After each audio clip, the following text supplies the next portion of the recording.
Just tell us this isn't going to cost anything. It's not going to cost anything. Weed whacker. Maybe a weed whacker. There you go. There's a weed whacker. You're on TV right now, you know. Okay. No. Somebody order out. Okay. Next we have Attorney Frank Spillane, acceptance of the Spring Street land. Frank, you got 5 minutes. All I need is 2. Oh, that's good. Oh, that means it myself. Good evening. Hey, Frank, how are you? There's a piece of property that's been in the same family since the early 1900s. Does everyone have a copy of the assessor's map? Yep. I think you had it already. Yep, I've given quite a few. The ones I handed out, I put a yellow marker on the parcel. You can check there. That's being deeded to the town, where it says GA 3881. This is not highlighted. This must have been all the ones I gave you. Well, it's the one, yeah. This was a parcel that was bought in the early 1900s by the Forrest family. They owned a house, if you follow that land all the way to the front on Spring Street. I got involved in it approximately 5 years ago, and the title was very complicated. We had to go through quite a few estates. Medicaid was involved, Mass Health, liens, things like that. Right away, we realized that we were going to have to sell the house once we got the title clear. But there was this backland that is landlocked because there's a piece of property in between. You'll see that there's some paper streets to the right of the property on the plan. But it was determined pretty early that we really couldn't get access through there. I worked with Dave Risch closely, and then also asked Bay Colony to look at it. That property is very wet. As you can see, the Rumford River runs by it. Additionally, there's quite a bit of town land owned by the town and conservation in there. So right away, Dave Risch was interested to see if it could be eventually gifted to the town. And working with all the beneficiaries in the estate, when we finally got the title clear, they all agreed that would be in the best interest to just deed it to the town, because there would be no long-term benefit for anyone in there, and long-term it would really be a benefit to the town. As always, I know Jim always asks this question, taxes have been paid. I asked for a letter from Vivian indicating that the taxes have been paid through the end of the fiscal year. I was in front of the conservation last night, asking them to accept it because we are deeding it to the town for conservation purposes. Last night they reviewed it, voted to accept it, and also signed the deed accepting the parcel. This evening I'm asking that the Selectmen also vote to accept it and sign the acceptance, and my office will take care of recording the deed as well as any fees required for recording it. Thank you, Frank. Any questions, Paul? No questions, Mike. This is the same thing. We talked about this land quite some time ago, did we not? I don't believe I talked about it with the Selectmen at any time, did I, Andy? I don't think so. I don't think so either. I think you're thinking of another piece. There was another piece. You're always giving us property, Frank. I try. Paul? I already know the answer, but I'll ask anyway. Any like toxic dumps on this property or problems with it that we might like to know about? Not to my knowledge. The family just uses it as backland, it's a swamp land. It's very swampy, it's very wet. They used to just go down and play with it, but none of the stories I heard there was any of that being done. And they've owned it since the early 1900s. James? Frank, it abuts the Rumford River, and on the other side of the Rumford River is town property. Correct. And then is that a paper street, Hope Ave? I believe so. All of these streets, Davis, Allison, Tremont, and Hope, are all paper streets. that were laid out, I believe, in the early 1900s. But I don't, because the town owns a lot of the land around it, I don't think it could allow access in there. And even I if guess that's my question, is there any access back into that piece of land? through other town property. There is. And you've talked to Conservation about this? Yes, last night they Is there voted any- and signed it. Conservation was here. Any contemplated uses for that land, any trails, anything like that? Have you guys gone out there, Judy? It's quite a bit of wetlands, Jim, and no, I have not walked it myself. It does abut other conservation land, and eventually, if we could get a budget together, we might be able to get some trails in there, but I have not personally walked it.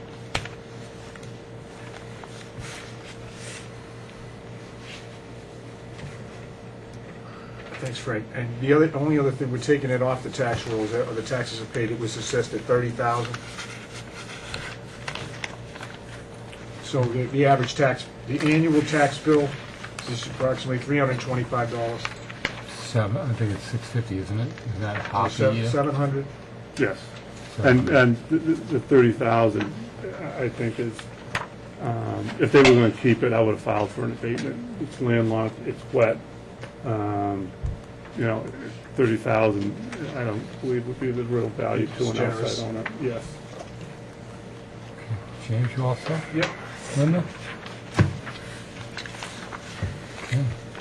Motion to accept the land at Spring Street, Possibly. the parcel As submitted. is as submitted by Frank Spillane.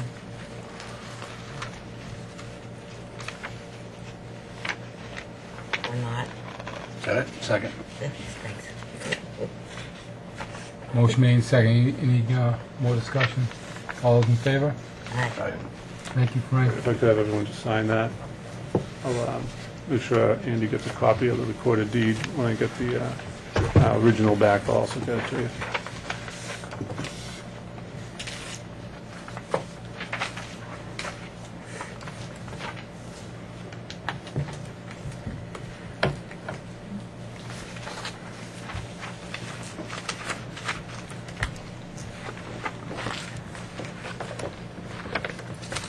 How'd I do on time? You did great. Thank you, Okay, Frank. good. You did great. Well, we're trying to catch you up. We're only an hour behind, so. Okay, great. Thank you very much. Thank you. Okay.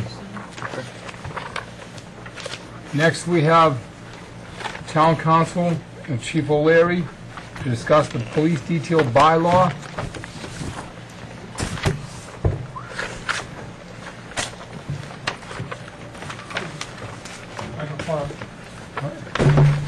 And Sergeant Grace Sergeant Grace, was not on my list. I was gonna sit there, but he had participated in several meetings that we had at the Attorney General's office when we were discussing the development of this bylaw, so I think it's appropriate that you sit in. You want Town Council? Dick, please. As all of you were told last week, the Attorney General issued her opinion with regard to the article that was passed at the December '07 special town meeting regarding the chief's authority to require local police details when conditions adjacent to roadways create traffic or pedestrian problems that require a public safety detail. This is the case that the Attorney General had initially requested a 90-day extension upon, and I had assented to under the statute with the board and Andy's authority. We did have a meeting prior to the issuance of the Attorney General's decision. There was a meeting that Sergeant Grace was at which the Attorney General attempted to use its good offices to see if a dispute between the state police and the local could be resolved. We were unable to resolve any issues at that meeting. And so the Attorney General's office issued its opinion upholding the bylaw, but in doing so, cautioned the town with regard to a couple of matters. The first off, and this wasn't in the caution, and I spoke to the chief about this, one of the things the chief is required to do is to adopt a series of implementation regulations. But the Attorney General cautioned us that, at least with regard to state highways, there is concurrent jurisdiction with the state police with regard to their authority, also independent, to require police details on state numbered highways. And so the Attorney General has cautioned us about what happens when that, should the state police choose to exercise their independent concurrent jurisdiction.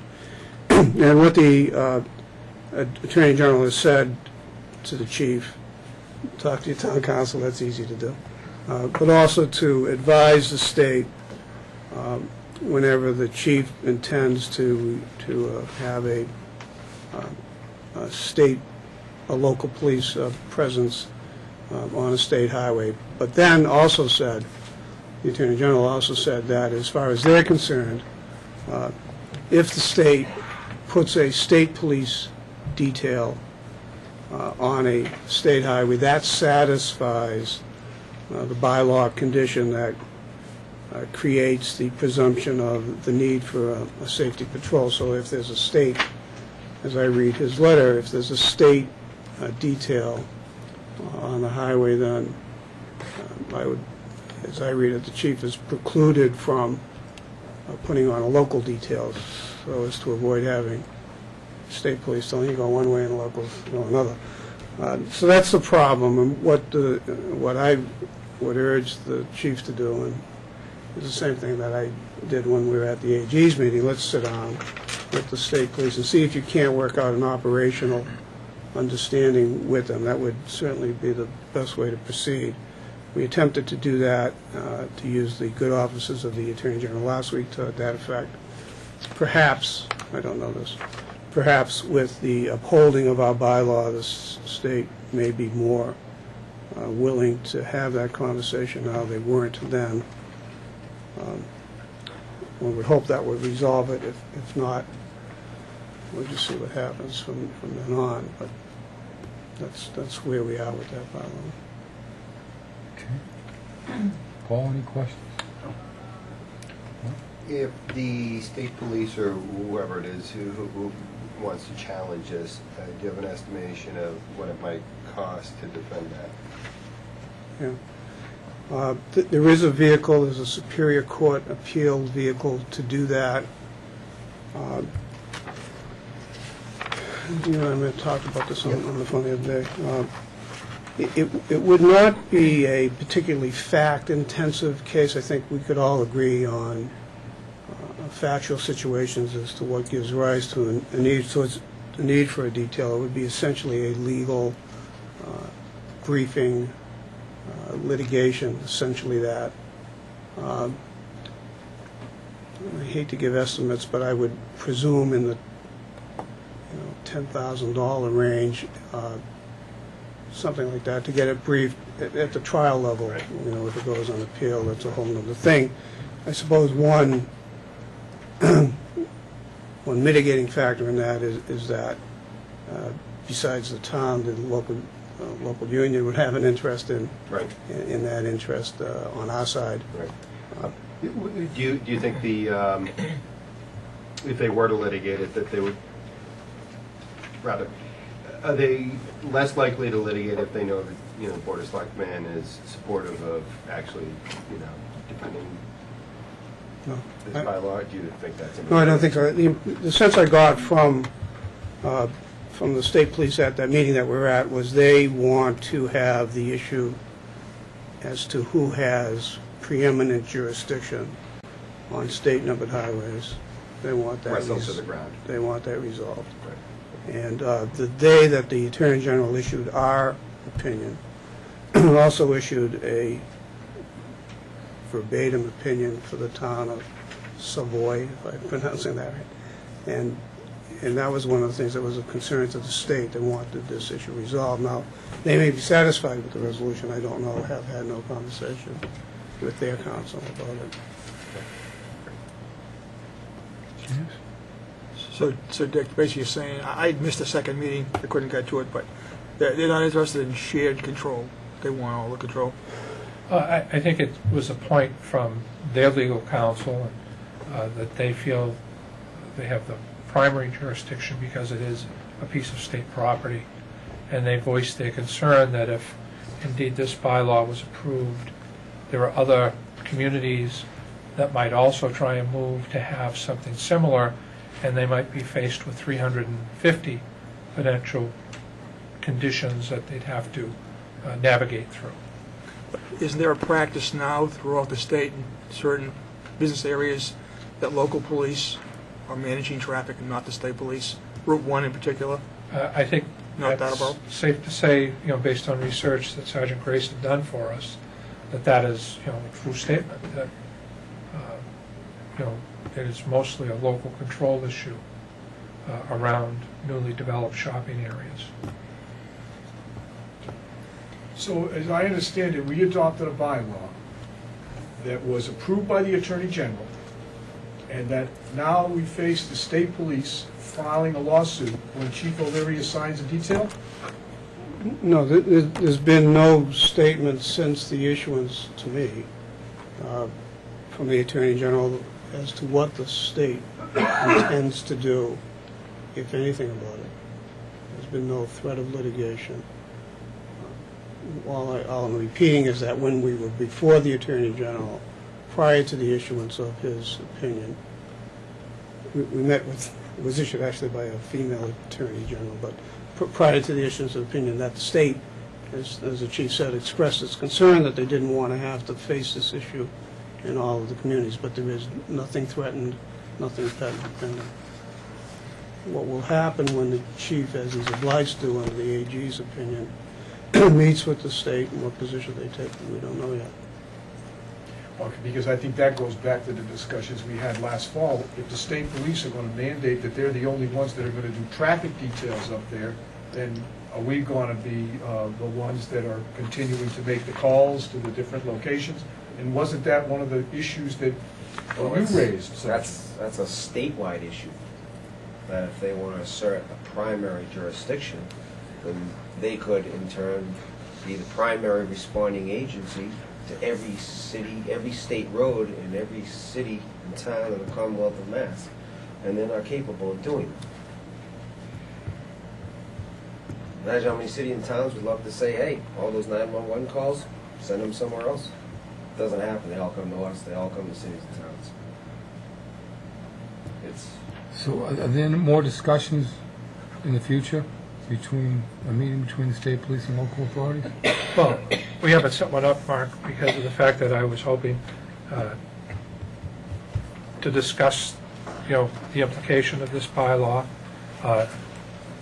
Town council has reminded me of my obligations to come up with, specific written guidelines, which I will do and submit to the board, just for you to be aware of them, and that way we'll get it out to the public as to what conditions would generate the need for traffic details. And I will continue to meet with state authorities to have a continuing dialogue as to when it's going to be appropriate. In the opinion, if you read the second one, the AG has cautioned, and that's the words they often use when interpreting bylaws, the chief to meet with the state police to talk about the issue of concurrent jurisdiction. So I think that's going to happen. What we don't know is the results of that yet to be held meeting. James, Well, the only thing is that we can see with the activity that we had tonight relative to the number of persons that are going to be expected to be attending Patriot Place in the relatively near future, that we have a situation that may well implicate the bylaw and may bring this matter to a head. Is that accurate, Chief? Well, given the dynamic that in August, we heard tonight that at least 2, if not 3, of the facilities will be opening in conjunction with the theater that wasn't specifically talked about, and several other businesses within the development zone. I would imagine that we'll have increasing traffic as we're having more events at the stadium.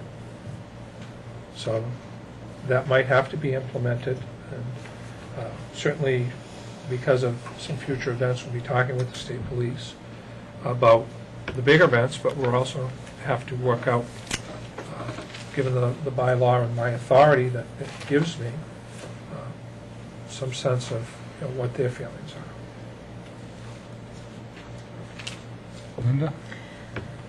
Chief, can you just remind me of what happens on game day up there? Are our guys and ladies inside only, or are they working traffic up there on Route 1 itself? On Route 1 itself, not during major event days. We do have traffic posts on 140 and off of Mechanic Street because of the traffic flows coming off the other highways to be able to channel people up to Route 1. But per se, and it's been in practice since I started on the department, the state police has managed the influx of traffic into the parking lots on the major event days. That's part of a condition that the stadium, going back to the 70s, they have to get a permit from the state in order to redirect lanes of traffic outside of the normal operating procedure. And for years they've been doing the traffic for the major stadium events, and have developed an expertise in moving 20+ thousand cars into the lots effectively. Once they're into the lots, then it becomes the responsibility of my agency to police both the lots and the interior of the stadium. So this bylaw is basically was presented to town to deal with Patriots Place. Correct. Not necessarily game days. No. And not necessarily a soccer game down at the Ahern Field or something. It was basically made up for Patriots Place. And right now, it sounds like the state police would be in control of the traffic on Route 1, and again, our folks would be on, in Patriots Place itself during the openings. Is this what? Well, we don't know what the dynamic on the interior patrols would be. It might be a situation, and I've talked it over with Sergeant Grace, that we would have so many of our own people deployed within the interior of the facility that I would have to reach out potentially to the state police to assist us with traffic. On Route 1? On Route 1, if indeed, given the resource capability of the department. So you would want control over Route 1 7 days a week, 24 hours a day, basically, and to have the ability to reach out to them if needed. Right. And right now, the state is kind of warning us that that may not be the case, that they already have that jurisdiction and they're not going to Just so she can record also, if you want to check on that spot.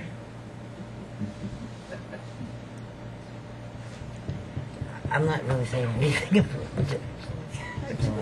I just want to finish my question. I'll go check and make sure she's okay.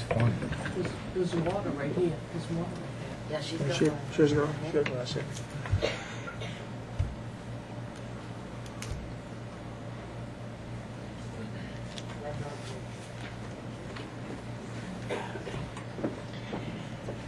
Please stay tuned for. No. Okay, I guess I'm getting a better understanding. Right now, the state police have control over Route 1 traffic-wise, regardless if it's... Well, it's joint jurisdiction. We have concurrent jurisdiction so that we can enforce the law. Well, and that's what happens is there's calls for us down on Route 1 all the time. No matter no matter what. You know, I think it's We're fair to always say, on Linda, Route that one, the so- state's position, the state's police position is that they have principal authority outside the curb, is the way they put it. That's their position. This bylaw recognizes concurrent jurisdiction. It doesn't really solve the problem. It No. throws it back in Eddie's No, laps. It right. goes on. If you look at every other mall, like Burlington, Natick, Framingham, Braintree, Ladaro, Taunton, Rentham, Marlboro, Plainville, Saugus Mall, and Worcester, Hyannis, Those are good answers. all the local communities are answering the calls generated from their retail. They're also directing their traffic. on As a result, on some of... state highways. Yes. Ladaro, Alamo Square, 1A is Rentham.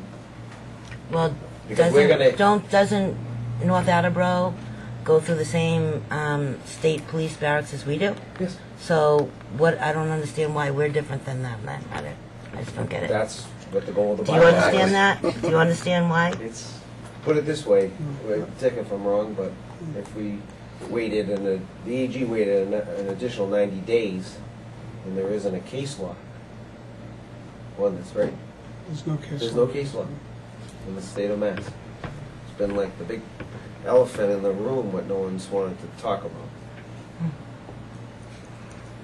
But I'll tell you one thing, You're going to talk about it. I know that. no, I'll tell you one thing, you'll be getting the calls, and he'll be getting the calls if there's any problems with traffic as a result of Patriot Place, which is the biggest concern for the community. So, that's how it all stemmed. I mean, Jim, you were there. We worked on this issue at length Absolutely. many times, and every question that I would ask Sergeant Grace to get me an answer on, he invariably brought me the same answer, which is this particular location is being treated differently by the state police, and when traffic backs up because of events non-game day related, the calls are going to come back to Foxboro, back to Chief O'Leary, who's not going to have the authority to manage traffic on Route 1, and this bylaw was designed to address that particular issue. So basically, this is informational right now, Correct. and you're going to go back to the table. So, Yes, that's right. Yes. okay, why don't you do that and report back to the board? Okay, Paul, you got another question? Go I ahead. just want to throw it out there for this, for discussion, and whether or not it helps Dick or Chief, Mike, whatever you think. Could this board once again resolve to support this bylaw going forward, and any actions that the chief takes?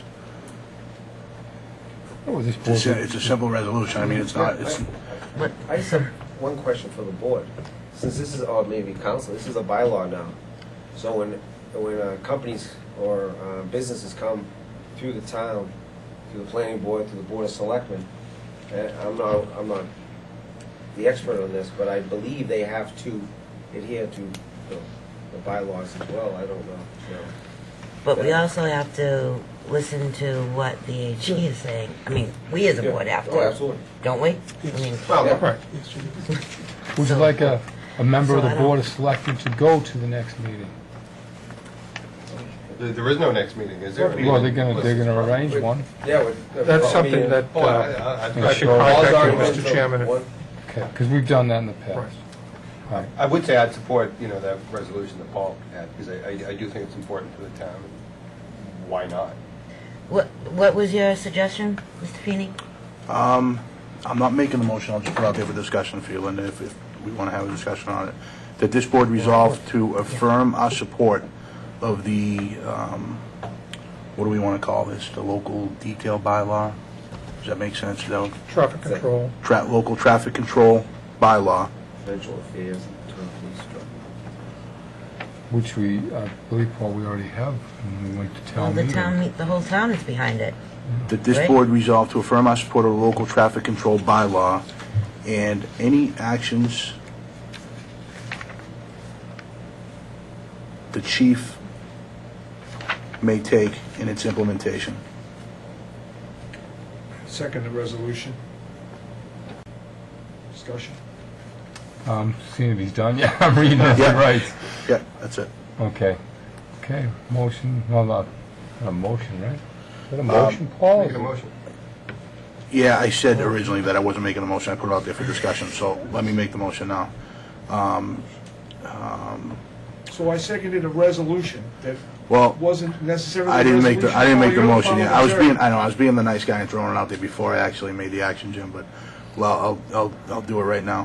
I make a motion, Mr. Chairman, that this board resolve to affirm our support of the local traffic control bylaw and any actions the chief may take in its implementation. Second? Motion made, second. Any discussion, Linda? Yeah, but I'm not ready yet. Okay, Paul?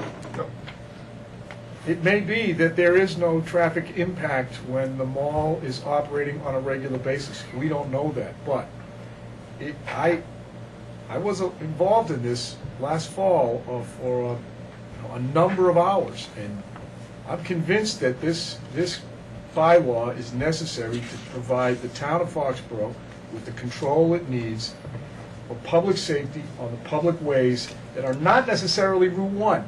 But unless we have some control on Route 1, we risk losing control on North Street and other streets that abut Route 1, Beach Street, based on traffic. So I think it's important. Motion? I guess I just am questioning again why we're taking a vote on, obviously the town has supported it. It's not just us 5 people or 3 by majority. It's the whole town that supported this bylaw, Paul, right? So why, I don't understand what this is doing. Municipalities all the time adopt resolutions to support their positions and positions taken by the town as a whole, and I think it helps them. Maybe it does, maybe it doesn't, but it helps, certainly the chief and the rank and file and Attorney Gellerman, as they go forward to different meetings and organizations to say, we again have a vote from the Board of Selectmen that that they support us and that they support the implementation of this bylaw. I think it's important going forward. It happens, I don't think we do enough of it, and I think if we can vote tonight to support them again in the implementation of this, it's kind of the next step, then we should do it. Any more discussion? All those in favor? Aye. I would like to I get... support anything that, I support I support all boards, and the town did too, so have at it, chief, and if there's something else we can do other than just saying, hey, guess what, these 5 people support you, let us know. Mr. Chairman, if I can contact you once I set something Absolutely, up. I appreciate that. Okay. Thank you. Is there anything else you wanted to talk about tonight, chief? Because it's, if possible, might have to wait to the next meeting if it's going to be... I think that would probably be appropriate, because I do have some information to share with the board, but it's not the proper form right now, so Okay. at some future meeting we can discuss. I would like to see it in our packet. Okay. Okay, that's fine. that way we can read up on it instead of having a school session here. All right? Very good. Thank you. Thanks. Thank Thanks, Dave. Thanks, Joe. Okay. Well, we're going to do one of a couple of things here. I think we should, would the board like to entertain the action first? What action? Action items, the 12, or we'll go into all the new business? Well, we can get the action items done, right? We gotta Right. do them. Let's do them. Okay.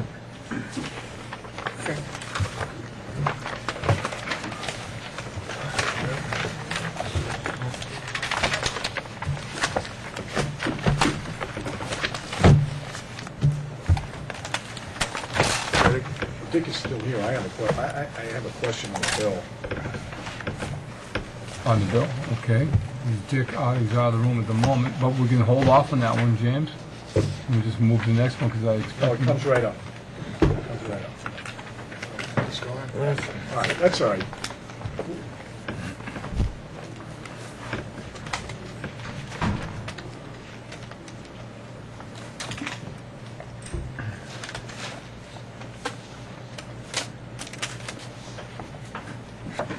Here he is. Andy?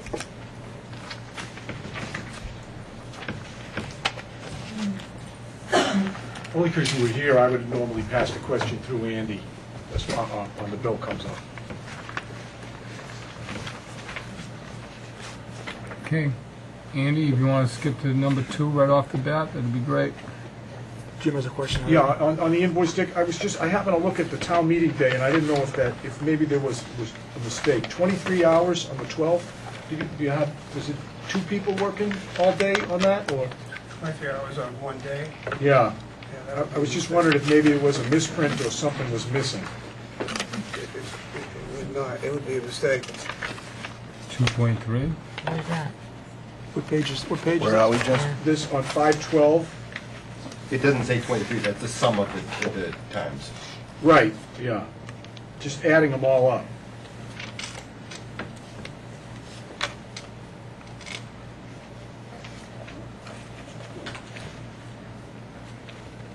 It's 23 hours is almost all day. No, what day are you talking about? 512? That's what I'm looking at. I have 13.40 hours. Am I wrong? That's 10. You know, let me check that back with Debbie. I just, Maybe we'll just table it. Yeah, I was just gonna- Just have the office check it. It might be a couple of days, or maybe one of your associates did some work too. and- yeah, let me check that. Too professional at these contracts and finding these. I'm sure there's an explanation, but we would have kicked it back. I think we would have kicked it back anyway, Dick. Yeah.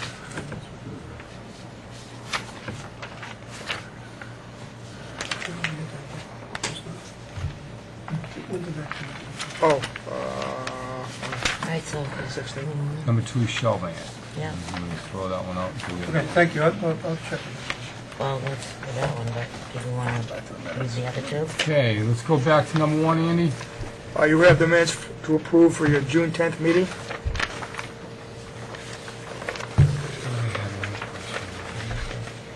Anybody have a problem with the minutes? I- I just, Yeah. yeah, I'm sorry. Oh, I, just on page 2, Pauline, and either Paul can probably answer this, but I thought that Paul Feeney had motioned to approve the Hackey's license, and it was seconded by Paul Mortensen. Sorry, that's all I have. That's what I thought, and I thought when I saw it on TV, because Paul had sort of made the same mistake I had made a couple weeks ago. That's right, yeah, I used his birthday, I think, right? Yep, For the, so that's how I think it went. It was Paul Feeney who actually made the motion. That's fine, yeah. That's all I had. Anything else? On the 4th page, discussion on local roadway, it says about 8 lines down, it says Jeff Dirk, engineer for NPP, stated that the hammerhead, he wasn't here, right? That's right, he wasn't So here. it's, someone were called that he said that. Okay, how many? It's like 8 Okay, lines yeah, down in the yeah, discussion on okay. local roadway. All right, I'll change that, yeah, that's true. Anybody else? The next page, Pauline, the paragraph that begins Linda Walsh. The seventh line down, he said that. I didn't go to the Yeah. planning board. So if you would, Oh, just sorry. strike, after going to a planning board meeting, he learned, Okay, take that out. right, okay, 2 words later, take out the word "they" and insert the planning boards. okay. So it would read, he said that the planning board's not interested. I Yeah. learned that on a telephone conversation. Okay. Paul? Anything else? Enough. Entertain a motion. Motion to approve the minutes of June 10th, 2008, As amended. as amended. Second. Any more discussion? All those in favor? Aye. Next, Andy. Under item 2, a bill from Labor Council for the month of May, in the amount of $1,750. I reviewed the bill, it's accurate.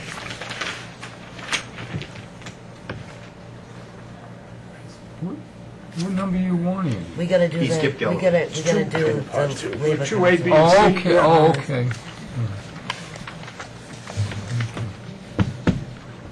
Motion to approve the invoice of 6.5 for legal counsel in the amount of $1,750. Second. Any discussion? All those in favor? Aye. Andy? Third legal bill is from Attorney Peter Epstein, who was legal counsel for the Cable Advisory Committee, in the amount of $680. Entertain a motion. Motion to approve the invoice of June 4th for legal counsel Peter Epstein for $680. Second? Any discussion? All those in favor? Aye. Next, Andy? Item 2, Greg, fire chief's member to the board asking the board to accept a gift in the amount of $500 from the Rotary Club of Foxboro to the fire department gift account. Make a motion to accept the donation of $500 from the Rotary Club to be deposited into the fire department gift account. Second. Any discussion? None? All those in favor? Aye. Aye. Item 4, memo from Vicki Lowe, Director of Council on Aging, asking the board to accept a check as a gift from the estate of Burness Healthler to the Council on Aging in the amount of $2,000.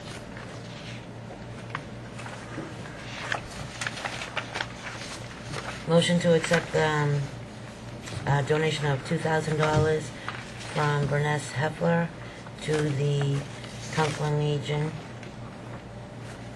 Second. Any discussion? I think this was a gift in someone's estate, I said that, yeah. right? In- Did you say that, Andy? Yes. Okay. All those In the favor? memory of, I guess I should have said. I'm sorry, I should have said in the memory All those in favor? of. Aye. Aye. Next one, Andy? Item 5, the board's been invited to attend the opening of the Foxborough Community Farm Stand. This is usually, It's been on Saturday, July 12th at 10 a.m. this is usually the new guy on the block. Mark is the chairman because. No, we I may did it get my the chance- first year. People we may want get to the see you, chance Mark. to make us say a few words. I did it the first year. As a rookie. You said a few words then? Yeah. Well, then Very go back few. and get your Very notes. few. Say the same thing. I'll be out of town, actually. I'll find out if I'll get back to you. Yeah. I can probably do it, but I don't know. You know, I did go last year, but I will not be available this year. I'll be there. Makes two. No, I'm gonna go, no. No, I'm going, no. All right, Linda? we'll get back. I'll be there. Were you there last year? No, I wasn't there last year, but I'm gonna say I'm probably not gonna be available that day, so. I'll be there, Mark. I'm at Dropkick Murphy's at night, but I can make it there in the morning, I think. Saturday? Yeah. Okay. I'll be Friends there. live. Yeah, right. Okay, we'll, maybe Paul and Paul will get there. But I thank the people that work hard on that Absolutely. project. It's a, what did they raise last year? $24,000, I believe. It's a lot. They do a lot for, Next, Andy. We're on item 6, we have a request from Mimi Foley. They used the town common on August 7th for a fundraiser for the Knight family. The date and time is available. It's going to concur with the concert on the common with the JCs, right? They won't, yeah, in conjunction with. and the JCs are fine with that. Sharon, I make a motion, we approve the use of the common for a fundraiser event on August 7th, Thursday evening from 4:30 to 9 p.m. on the town common for, is it the Knight family fundraiser, is that what it is? Yep. Yes. Okay. Second, Any discussion? All those in Just that favor? I spoke with folks at the JCs, and they won't be selling their concessions that night, so that all the funding will go down to the night fund. So. Wow. That's nice. great. Okay, all those in favor?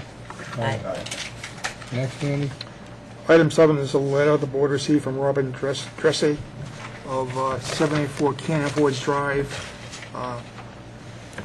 asking the board to consider contacting Mass Highway about traffic signal for 140 and Old Central Street. That's right down at before Papagino's. Right. Has this ever been discussed suggest, before, Andy? well, we need some comments. We Yeah, need to have it reviewed by the highway superintendent and the police chief, In the fire department. and there may be some requirements of the state. They have a warrant process to request changes to state highways, and we have to meet that warrant request. There may be a number of things. It's a very difficult left, and if anyone uses that road on a regular basis, I tend to avoid it if I have to go left and go back up through That's what I do. the industrial park up to 140 that way.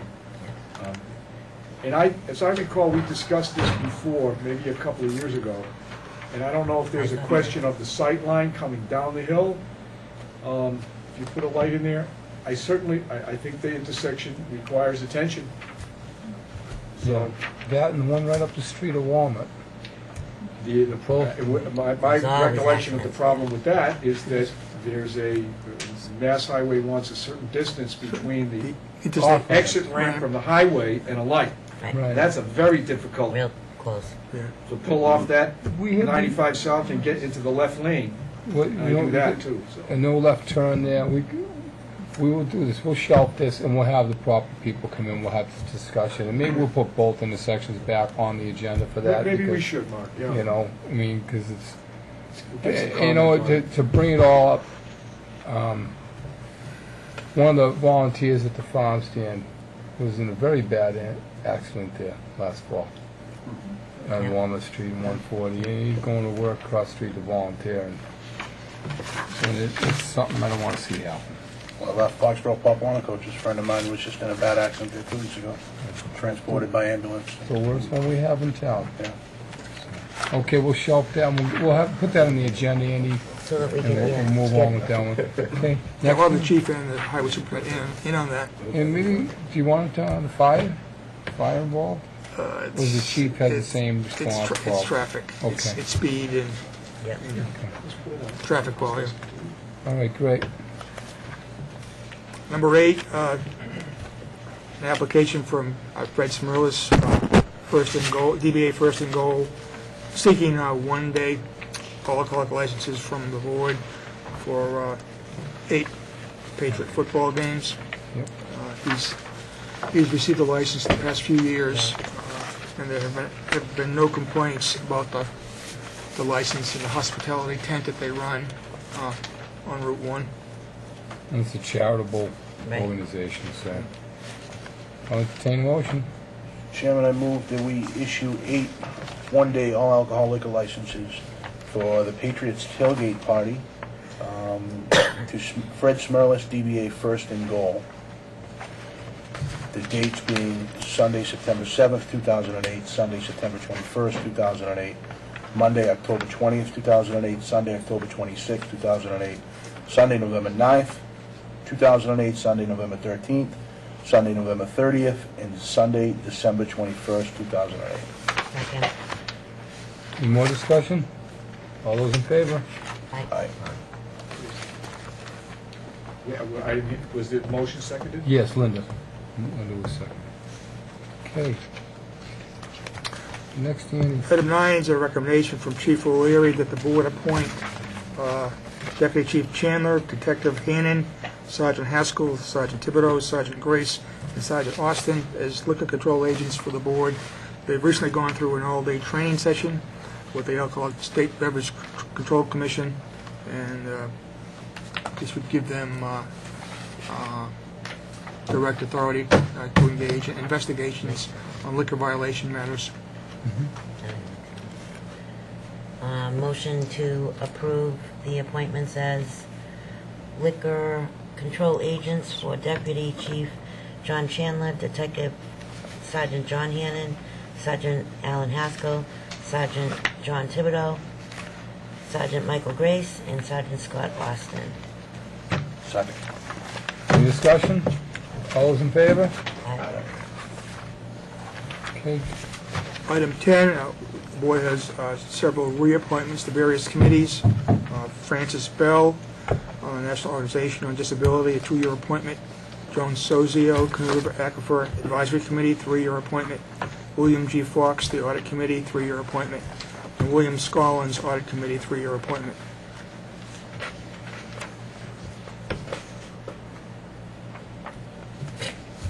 Okay, I'd like to make a motion that we, for the renewals of appointments for Francis Bell for National Organization on Disability.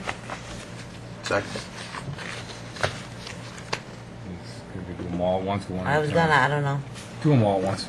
Can we do them all at once? Yeah. Joan F. Sazio for the Canoe River Aquifer Advisory Committee, William G. Fox on the Audit Committee, and William R. Scollins for the Audit Committee.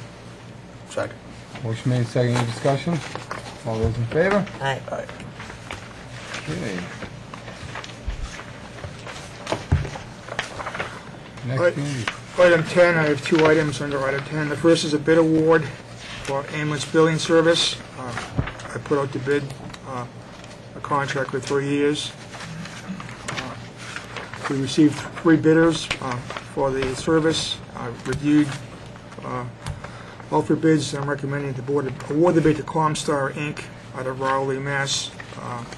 As the company to get the 3-year contract. They included the most comprehensive bid for the service. They were the most responsive bid. They have a large number of employees to deal with the billing collection service, and they have extended hours from 8 a.m. to 9 p.m., more so than any of the other bidders, to conduct the program. Currently, they contract with 120 Massachusetts fire departments, so that a number of years of excellent experience. So moved.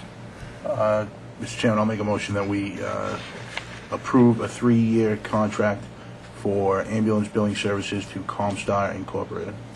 Second. Any discussion?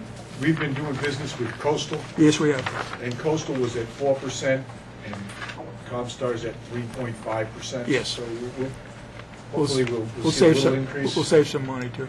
Is their percentage of recovery better than Coastal's? Yes. For some frustrating reason, Coastal's collection percentage has dropped off the past couple of years. And one of the reasons we hire a third party to do this is because they're interfacing with a lot of different insurance companies on Correct. payment. And They have the electronic software to do that. They have the trained staff that understands insurance policy provisions, and it's best to outservice this type of. we don't do enough volume to warrant doing it in-house and getting the equipment necessary to track it, right? Right. Okay. Any more discussion? All those in favor? Aye. Okay, Andy.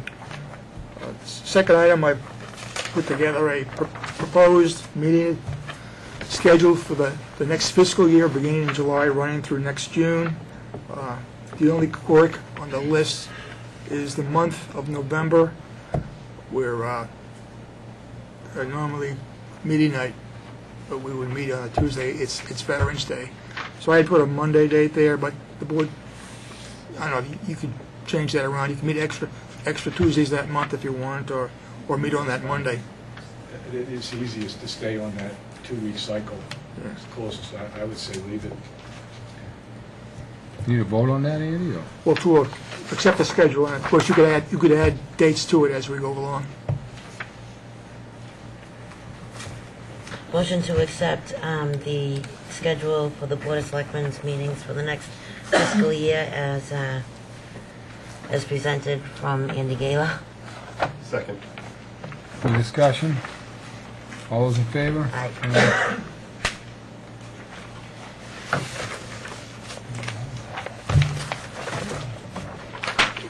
Last one, Andy? We're on item 13.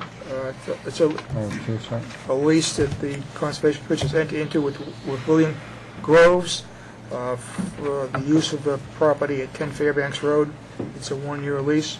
I recommend the board sign the lease for 1 year. And this is normal. This is, That's a house of conservation property that we've leased out before. and it's the same gentleman. And I motion that we accept the lease for 10 Fairbanks Road Motion made. to William Groves. Second. Any discussion? Is this the same tenant that we've had? No, it's a new tenant, Jim. And how did we find them and decide on the rate? They've advertised. And this person came in with was it, It was did we reviewed. publish the value, or did the person make an offer? I think that you came up with the, established the rent provision.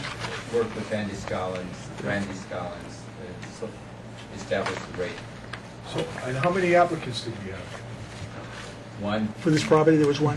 Mr. Groves? yes. Well, that makes it easier.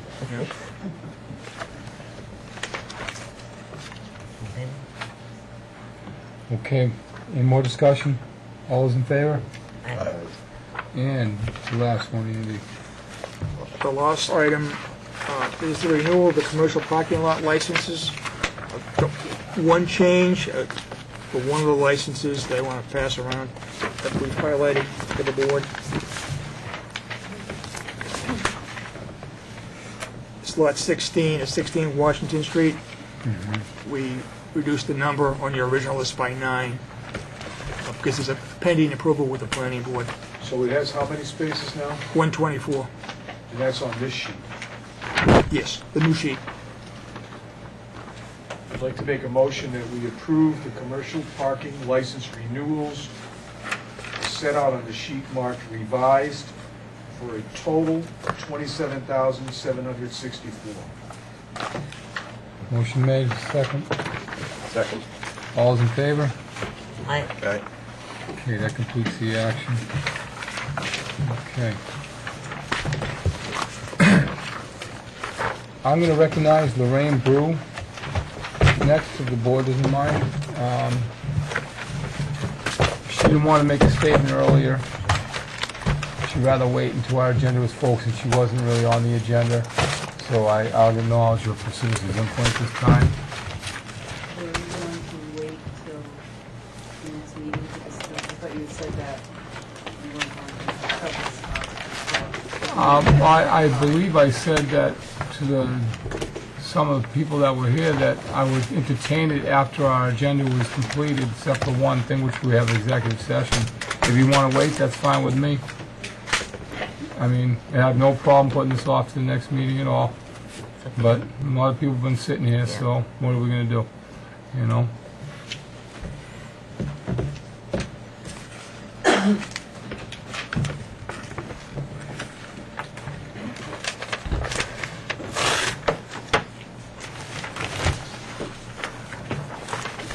Thank you.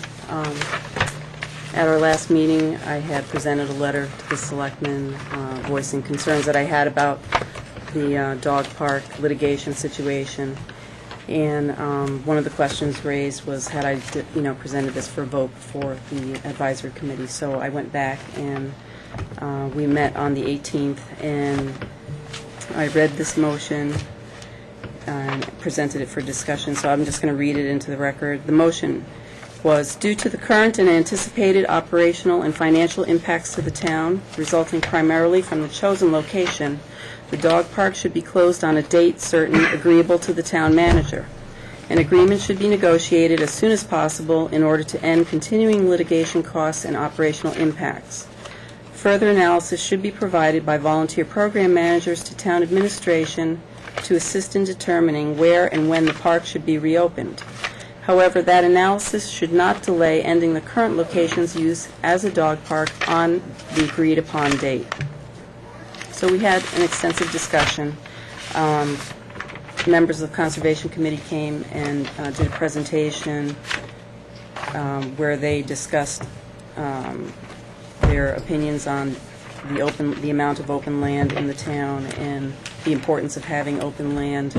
I actually think that what they're discussing is different from what I was discussing in terms of the open land, but I'm sure that they'll address that.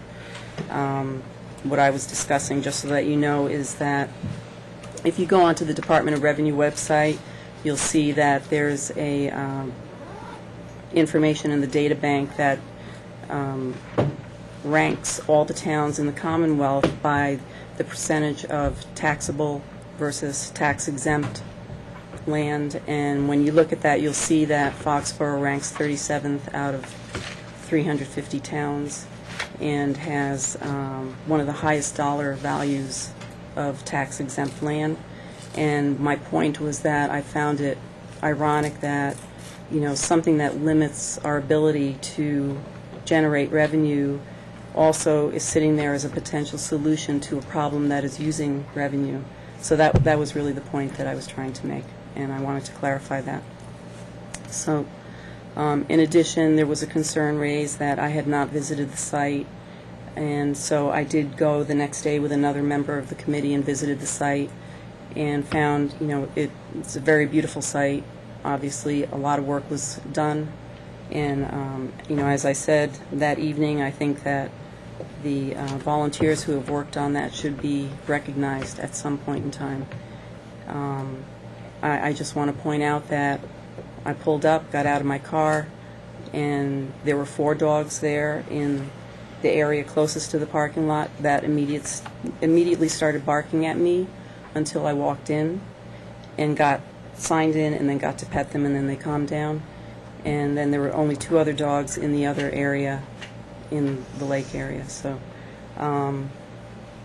again, I just wanted to point out my experiences pulling up. So, there was the discussion we had was extensive. There was input from Conservation Commission and the public providing rationale for the use of the current location on conservation land for the dog park. Members of the advisory committee discussed the upcoming August trial date, the impact on insurance premiums, cost to the town, and operational impact, and the process followed in the planning and creation of the dog park prior to its opening in September 2006. There was no discussion of the current status of negotiations, and it was presented to the advisory committee by the Conservation Commission and speaking public that the court would make their decision in August. If the matter goes to trial and a subsequent appeal results, the advisory committee will reopen the discussion and revote the motion. The majority felt that based upon the information presented and with the August trial date so close, it made sense to wait for the court's decision. The minority viewed the trial as the beginning rather than the end of the problems in terms of potential for appeal and continued costs and operational impacts. The advisory committee voted 2 to 7 to 0 against the motion. Any questions? Is that all? Yep. Any questions for Lorraine? We got some more conservation land tonight. Okay. Unbuildable, however. A little wet. All right. Thank you for your time. Thank you, Thank you. Lorraine. Thanks, Lorraine. Okay. If there's nothing else, Heather Harding, did you have something to say? Did you raise your hand? Bob, anybody? I guess I'll read a press release that we released after our meeting of last night. Could you submit a copy for the record, Yes, too? I will.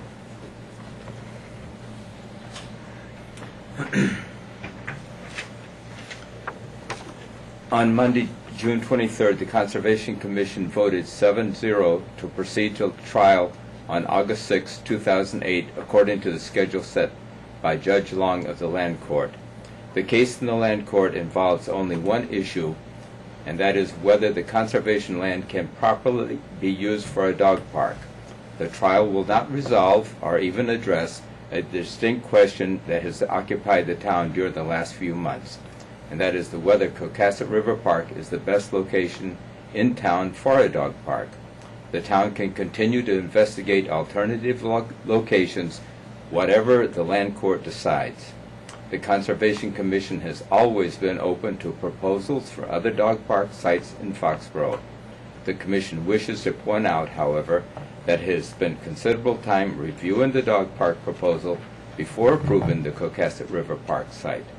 The Commission worked for several months with the proponents of the park, developing operating rules that would ensure that the park operated safely and did not cause environmental harm to the conservation land.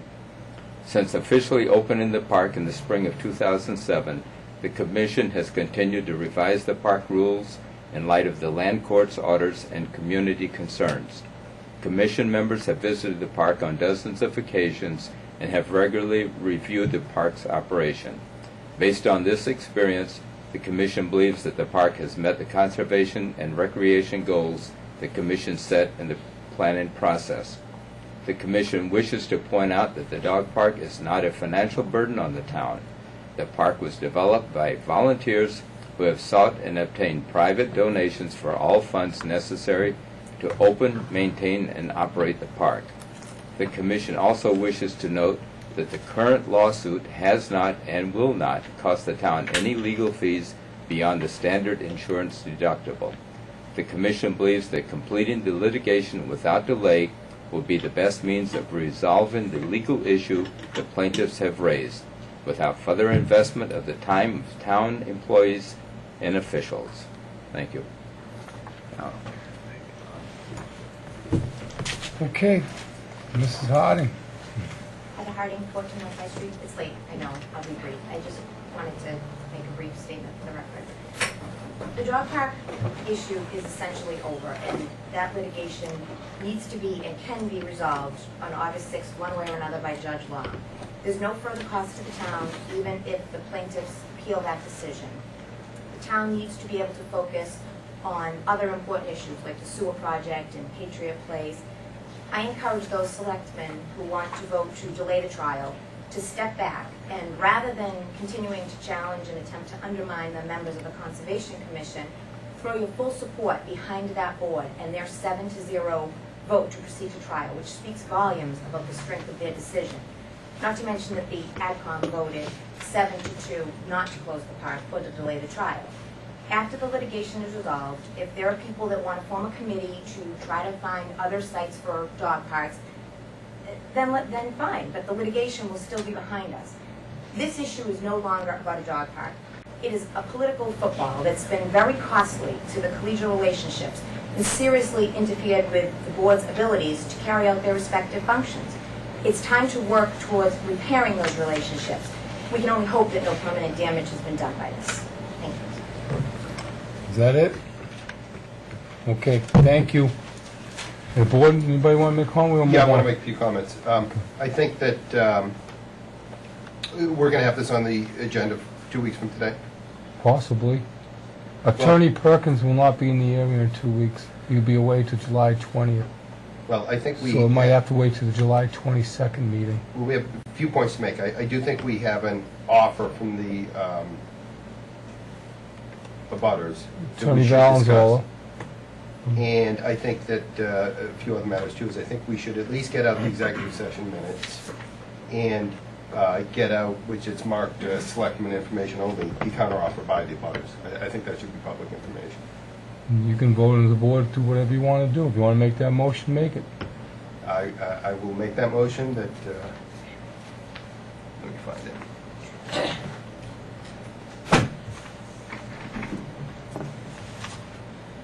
First I have to find it.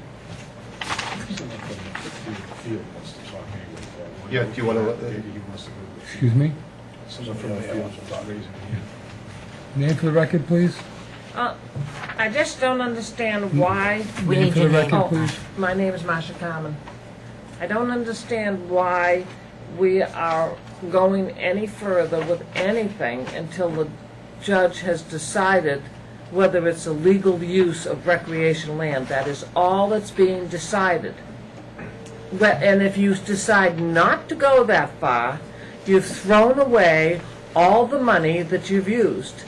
Meanwhile, as Heather said, you've alienated so many people because of hearsay and people doing things that are not appropriate as board members.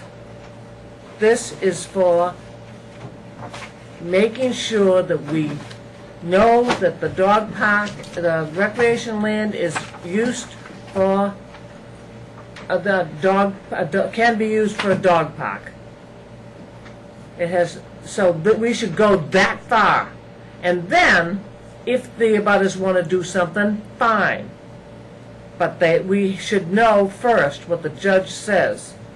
And the judge is not too happy with tree turtles and things like that. So let's get down to other business, let the judge do the work, and we've spent the money, don't throw it away. It's a test. I agree with you. The recreation land is much better suited. I agree with that. I think she might have been confused about that, Jim, at that point. Twice, she said. Did you mean conservation or recreation land, ma'am? Pardon? Did you I mean- meant conservation. Oh, Sorry. I'm sorry. Sorry. Because I agree with that. That's what the judge is Right. deciding, whether conservation land can be used for a dog park. Mrs. Carmen, I That's thought all you we're were talking deciding. about recreation land. No. That's what I've been saying for Well, see, a I'm long a time. phys ed Okay. teacher, so it I comes thought we out that agreed. way, you know? Okay. Before I make that motion on the minutes, I would say that it's a little bit disconcerting to have this board accused of, any member of this board being accused of inappropriate action in this regard. I find that very disconcerting, because I will speak for myself. I don't think I have engaged in any inappropriate activity insofar as the dog park is concerned. Well, I think. Well, just for 1 second, Paul, and I understand how you're feeling, but I've seen Mr. Thrasher take a beating publicly. I've had it done myself. You know what, I just don't even comment back for those things. It just, take the hit and run with it, because it's just, that's the way I've always been. Yeah, You know? that's fine. That's you and me, and I appreciate the advice. Insofar as whether or not we should release these minutes of the executive session, both of them, I believe, really only spoke to whether or not we wanted to make an offer to the abutters, and I don't see how releasing these would hurt Mr. Perkins in terms of defending this case. And I think it's important that we get out Mr. Valenzuela's offer that the abutters have Yeah, I'm gonna in look at order them, to Sam. let the town judge that. So we could take these separately. What? Can you say that again, please? I'm sorry. What did you say? Well, Mr. Valenzuela had emailed to Mr. Perkins what he would suggest as a counteroffer to our offer that we had made a couple of weeks ago. We didn't really make an offer. It was a... We're talking... I really need Sam up here, because I'm afraid we're talking out of... Mr. Perkins, Good evening. I did, for the record, advise the other attorney and his clients that I would bring this up at the end of the agenda, which I did. I did not know it was going to get any more longer than it is now. I'm hoping it's going to be short. Mr. Mortensen would like to release the executive session minutes. Have you read them and reviewed them? I haven't seen the executive session minutes. I gather if the issue is releasing Mr. Feeney's motion from several sessions ago or several weeks ago, and Mr. Valenzuela's counter-proposal, which came maybe 10 days or so ago, that's a decision for the board. It's certainly not going to interfere in my ability to conduct the litigation. It's not going to interfere? No. Okay, Paul, that's my Then I think question. we're actually compelled to release them. I would agree. Right, okay. So I would, has everyone had a chance to look at them recently? Does that make a motion? Well, what session, June 10? June 10, May 27th, and then to release I the... have, then if we're going to do them, we need to go through them, because I do have some changes. Okay. 10 I have, So, the it's- 27th I don't have. we can't review them in open session until we release them. So you can't even put them on the table from what I That's, why, understand. we can release them and then make the changes. Don't you have to approve the minutes and then Yeah. release them? You're putting the cop before the... I think we've got to go put it on the next agenda. I mean, hey, I'm all for it, but I'm just saying, you want to do it properly? Anything that you just... Guys, it's open meeting again. I'm... Jimmy, You're never wrong if you do it in an open meeting. you're never wrong. Okay, but then it doesn't matter. Okay. So you might as well not even take a You vote, always because do. you've already brought them out into the session. You can That's always do open it. meeting. I'm telling you right now. You might as well, don't even have to vote on it. You've already opened it up, and this, if Venezuela wants it, and he can come get it right now. You just opened them. Mark asked the attorney, he said it's not going to affect his position. Paul made a motion to release. No, it hasn't. Right? Yeah, Will. it hasn't yet. Will, You've got questions on it. I don't have a no, copy not of the it. standard stuff that I always have before the minutes get approved. So I guess there's a vote to release and then a vote to approve. Second. Well, it's Okay. usually the other way around, James. No, Don't we we vote don't to usually vote to approve? release them, we usually vote to approve them. So Well, I would You know- think we vote to approve them first. we never vote to release them, Mark, because they're public records. They're already They're not, released. they're not public. Well, they are now, because they're on the table. No, that doesn't make them released. I mean, the fact that they might, 10 minutes ago, been in a pile of my stuff means that they can't be released, and now the fact that I lay it on the table means they must be Bridget, released? Hey, enough. Well, you gentlemen can do whatever you want. I'm letting you know right now, I'm not going to be part of it unless we do approval of this in executive session of the minutes, and then you can release them in open session. That's the only way I'm going to have a part of it. Have you Otherwise- studied up on open meeting laws? And, Have you? you know, no. I'm just But- telling you. The point is, just 2 weeks ago, that that the open meeting law, you hadn't know what it was for the Patriots case, and now all of a sudden, All I didn't know is just, when's the last time you heard about serial meetings, Paul? I never heard of such a thing in my life. Mark, I'm sorry, I'm getting a little bit excited. Yeah, when I just a little shouldn't, so I bit. apologize for that. But what I see here is an impediment, and I truly apologize, but what I see here is an impediment to getting out information that I think the public should have. I'm just certainly not aware of having to go into an executive session to release these minutes. I think it's very fair that we release these to the public now. I'd like to hear what Paul has to say here. I think he's right. I think we're compelled to release them in the spirit of openness, and if you're going to make an error, then you err on the side of releasing them to the public. We said it at our last meeting that that's what we want to start doing, is to try and move away from executive session and more into open session, and I think this is the perfect opportunity to at least head in that right direction, Mark. I mean, Sam, you know... Prior to approving them, though, Paul? I mean, we've never had this problem before. We've always approved minutes of executive session in executive session, and then we voted in other open sessions, executive session, to release them. The problem is we haven't done this a lot. We've only released executive session minutes in the last month and a half, and that's problem number one. But I think Paul's right in the fact that we can release these without going into executive session. I believe that we can release them, but not if you want to change them or amend them, because you're not allowed to talk about them in open session. Hey, guys, make the motion.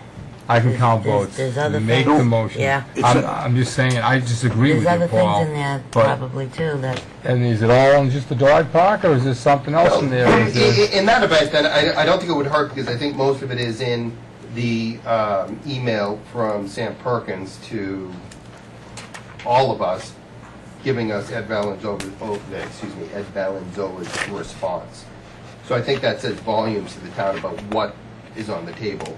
And then, I suppose, give everyone a fair chance to reread the two sets of executive session minutes. We can do it next time. I don't know if you gentlemen feel differently. We're scheduled for an executive session tonight, correct? Correct. But we haven't posted that we're going to review executive session minutes and release them. Don't we have to post It what we're has going to to do be in on the executive agenda, session? no? Are we just going to leave this to the paper to decide for us every week? Because they're the only ones who seem to know anything about open meeting law violations. But the paper's been right, and that's what I'm saying, is I think we need to err on the Well, side of As an release. aside, the district attorney, I believe, runs a seminar on open meeting laws. I suggest we all go to it. I didn't finish. Go ahead. That's all right. All right, so I would make a motion to approve releasing the email from Sam Perkins to the client's Board of Selectmen, and I believe the Conservation Committee, which contains Ed Valenzuela's response to our proposal concerning a trial continuance, an effort to relocate the park. Motion made. Is there a second? Second with discussion. Discussion. Sam, now in particular, that email, you don't feel... I can't remember if there was anything other than just enclosing Ed's message. Nope, there's nothing in this that's going to interfere with my conducting the litigation. Any amendment? I do think that once you start down this relatively uncharted approach to selectively choosing to discuss litigation or litigation-related discussions in the open, you need to proceed with caution, because you're doing something which very few towns have done, and there will be times, I can guarantee you in the future, that litigation which comes before the town will include communications which you will not want to release, and the public is going to start questioning why you selectively have released some and not others. That's a great point, Sam, and I think in the future, it's something that this board should look at doing. We created a process in the last couple of months where we've released executive session minutes from the last however many years that haven't been looked at in a while.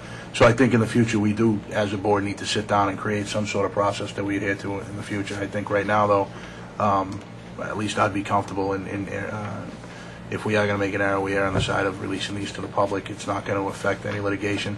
Not that I think potential compromise in situations is one of those things that compels us to keep them closed or to keep them in executive session. I think certainly the intent of the law is to release as much as you can, as public officials. So I think this is a good start.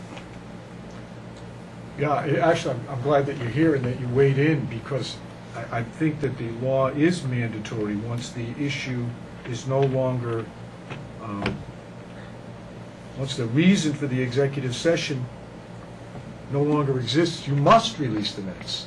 And I believe this board was criticized for not having done that earlier and not having had a system, and even the quarterly system that we talked about, maybe that's not enough. Maybe we need to do it more regularly. But in this case, you have a outside party, being Mr. Valenzuela, having been contacted by our attorney, who was authorized in an executive session to approach the plaintiffs, who remain citizens, taxpayers, and an affected neighborhood, about managing and settling this case prior to a trial, which not all of us agree is a good thing, or that it's ultimately going to be settled. If I may stop you for 1 second, Jim. Shouldn't we approve the minutes before we discuss what's in it? You were talking about the email. But that's not right. We haven't voted to. The email's not in the minutes. Okay. All right. The email's been presented to someone outside this meeting. I'm just trying to protect you. I think we all got to learn to protect each other, because it seems, to help each other through these processes, because it gets a bit confusing. I appreciate that. In any event, I interpret it to mean that we should be releasing these minutes, and if we authorized the attorney to approach the plaintiffs about making a settlement, and he has done so as we requested, and he received a reply, which now should come before the board, has come before the board. It doesn't seem to me that there's anything left that should be discussed other than in an open session. And I will reiterate that the executive session is an exception. It's not the rule. So how are we harming our position if our own attorney says what's in there doesn't compromise my strategy or my position? How are we harming anything? Put it in the public forum, and then we can put it on the agenda for our next meeting to discuss the response we received, in hopes that we can bring some closure to this case. Any more discussion? Mark, just real quickly, I'll say for the record that I don't, I'm going to vote for the motion, obviously, I second it, but, that email that we received is communications from council. I think, having the board receive that communication makes it a public document anyways, but just to be overly cautious, I guess I would, I'm going to vote to approve releasing it.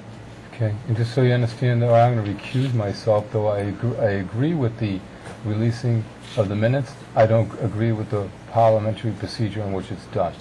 So I'm going to recuse myself based on that fact. So, any more discussion? What is the motion, Paul? The two meetings? Well, I suppose it's In the unfair to email? ask those to be approved right now, since folks here haven't had a chance to read them, even though I do think there's a compelling reason to release them, but I think 90% of the benefit will be from releasing this email. So the motion was to approve releasing, I suppose, the email from Sam Perkins to his clients, the Conservation Committee and the Board of Selectmen, containing Ed Valenzuela's response to the Selectmen's proposal concerning, the trial and selecting the new dog park. Does that, the only other thing I'm wondering where the backup, where the email that went out to Attorney Valenzuela, why isn't that included in your motion? Why is it just the response? That's a piece of paper I had in front of me that said, that was in our packet this week. And I think that the text of Ed's thing reiterates what Sam had proposed and then elaborates upon it. And Sam, I believe, had communicated verbally, not via email, on our initial proposal, correct? I called Ed a few minutes after we broke up a few weeks ago. We received email communications from Sam telling us that, but there was no original email that he had sent to Attorney Valenzuela.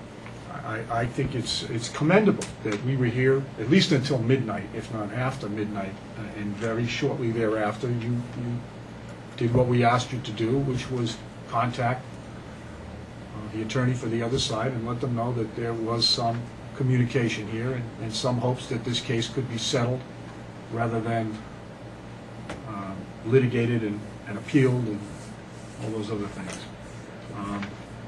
What I would like to do, if we approve this, I would at least like to have, if we're going to make a full record of what transpired, including the original document that was what led to the response, because I'm not sure. Well, that's simply, then it's the minutes, which folks here haven't had a chance to proofread. Okay, so what you were saying, Sam, is that the email was not prompted by an email, but rather by the telephone call. I believe Paul's right. Okay. I called Ed. All right. He had some ideas, and I asked him to send me an email incorporating the ideas. And I think it's a good thing that the more discussion we can have in public, I think that's one of the things that we've learned. And I certainly would like to take advantage of the district attorney's seminar. And Mark, I thought maybe you as the chairman might want to contact the district attorney's office and ask them, will you come and give us the seminar? Because I believe that they're given in Canton or wherever. And maybe you'd be willing to do that. And we'd clear up a lot of these things.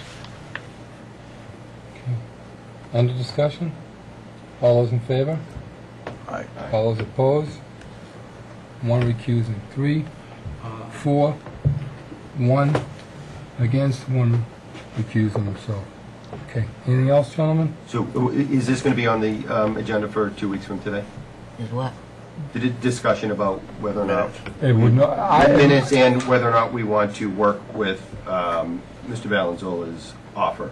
Well, you can put the minutes on there, but Attorney Perkins is out of the country until the 20th, so he couldn't be in front of us to the 22nd. Maybe someone can bring somebody up to speed. Well, from your that's firm my who could come point. in.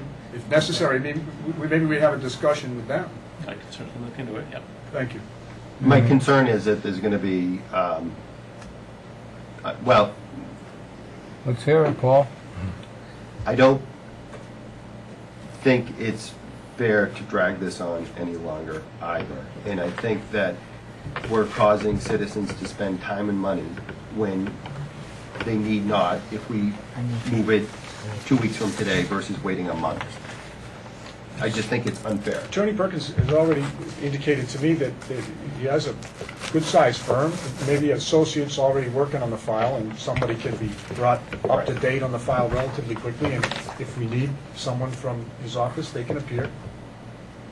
So can we get it on the agenda for 2 weeks? Possibly. Are you going to Europe? Bob went to Europe. You could give him the lowdown on the Selectmen at the table, right? Linda? Chairman? Yeah. Make a comment. Hold on, Linda's talking. Hold on. Okay. Linda? I don't know what the urgency is here tonight, Sam. Maybe you understand something more than I do, but We have the court date set for the 6th, for August 6th. We've been told by several individuals this evening that we should see this through, see this one part through. I don't know why Paul, you're so forceful into, I'd rather not go to court. We've already paid the money, and you want to talk about time and energy put into this thing. That's been the past 6 months. And everybody in this room probably has had it on their plate for the past 6 months.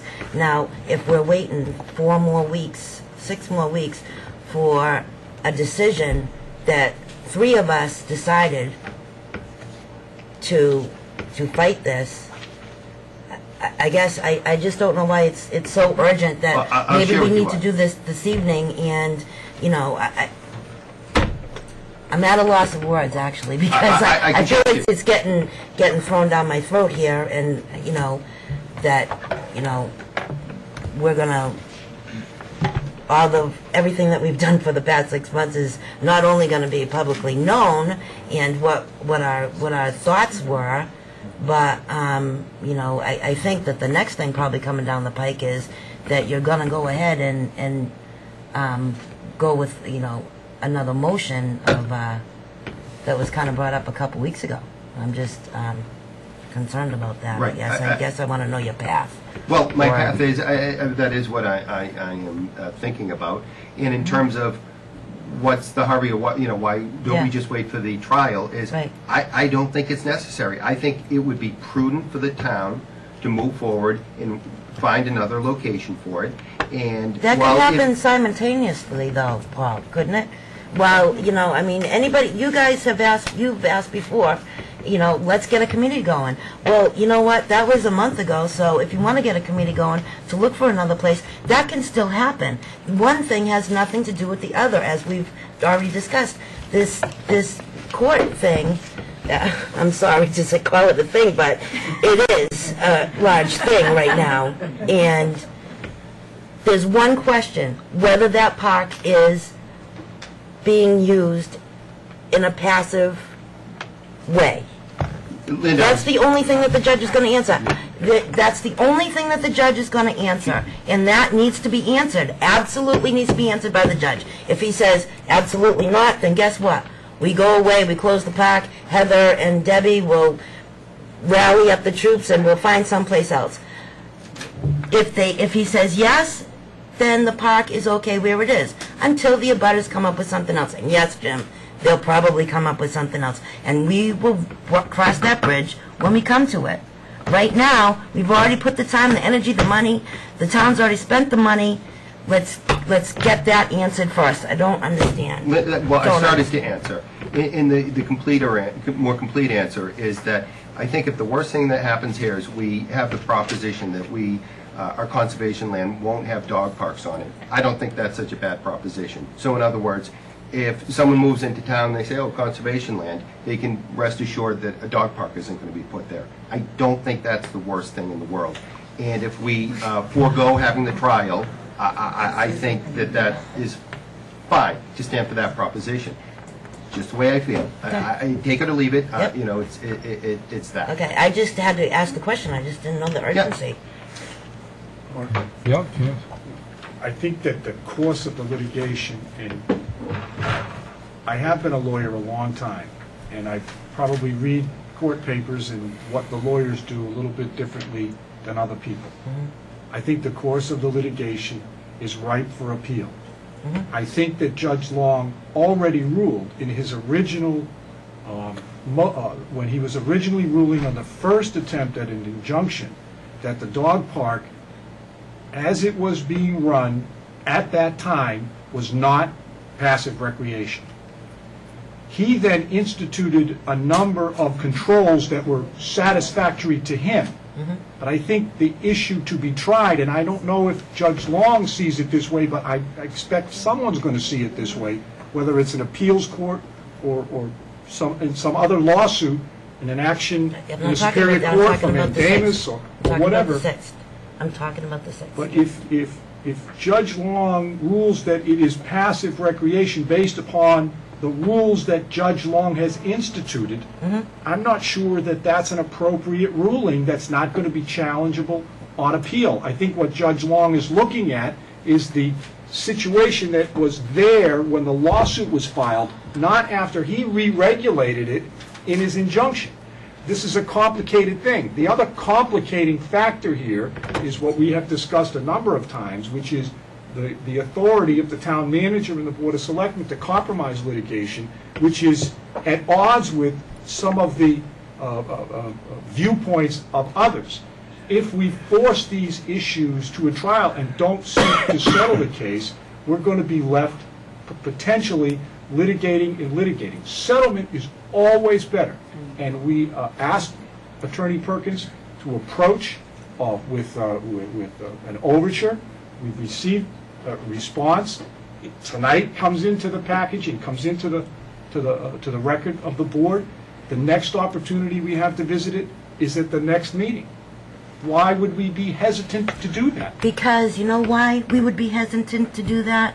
Because not one, but two boards have voted on this thing to say we need to go ahead with this. So again, now we're not just in conflict with the conservation, but the advisory committee had voted on it too. And I'm telling you, it's like this big thing that I'm talking about is getting larger.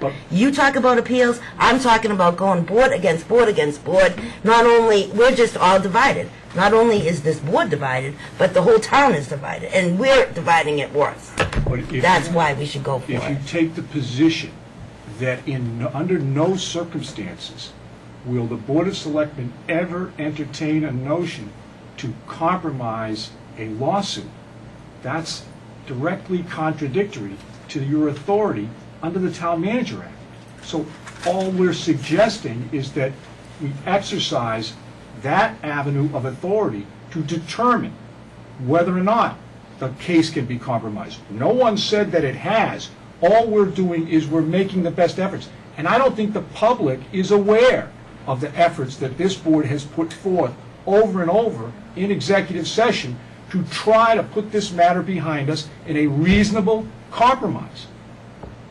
And that is where we're at. Trials sometimes have the effect of speeding up settlement discussions because a trial is an unknown and appeals are unknown. To have the issue dragging on is not good for anybody. It's not good for this town. It's not good for town management. It's not good for town relations. It isn't. It's not simply a factor of we bought the insurance policy and we paid the deductible. So what's the harm in putting it on and discussing it with the plaintiffs? Okay, I got something to say. Giving it more time. You're just giving it more time is what you're doing. Okay, listen. Mr. Perkins, if this board decides to instruct you, I don't think the public's heard this, so I'm going to make you repeat yourself.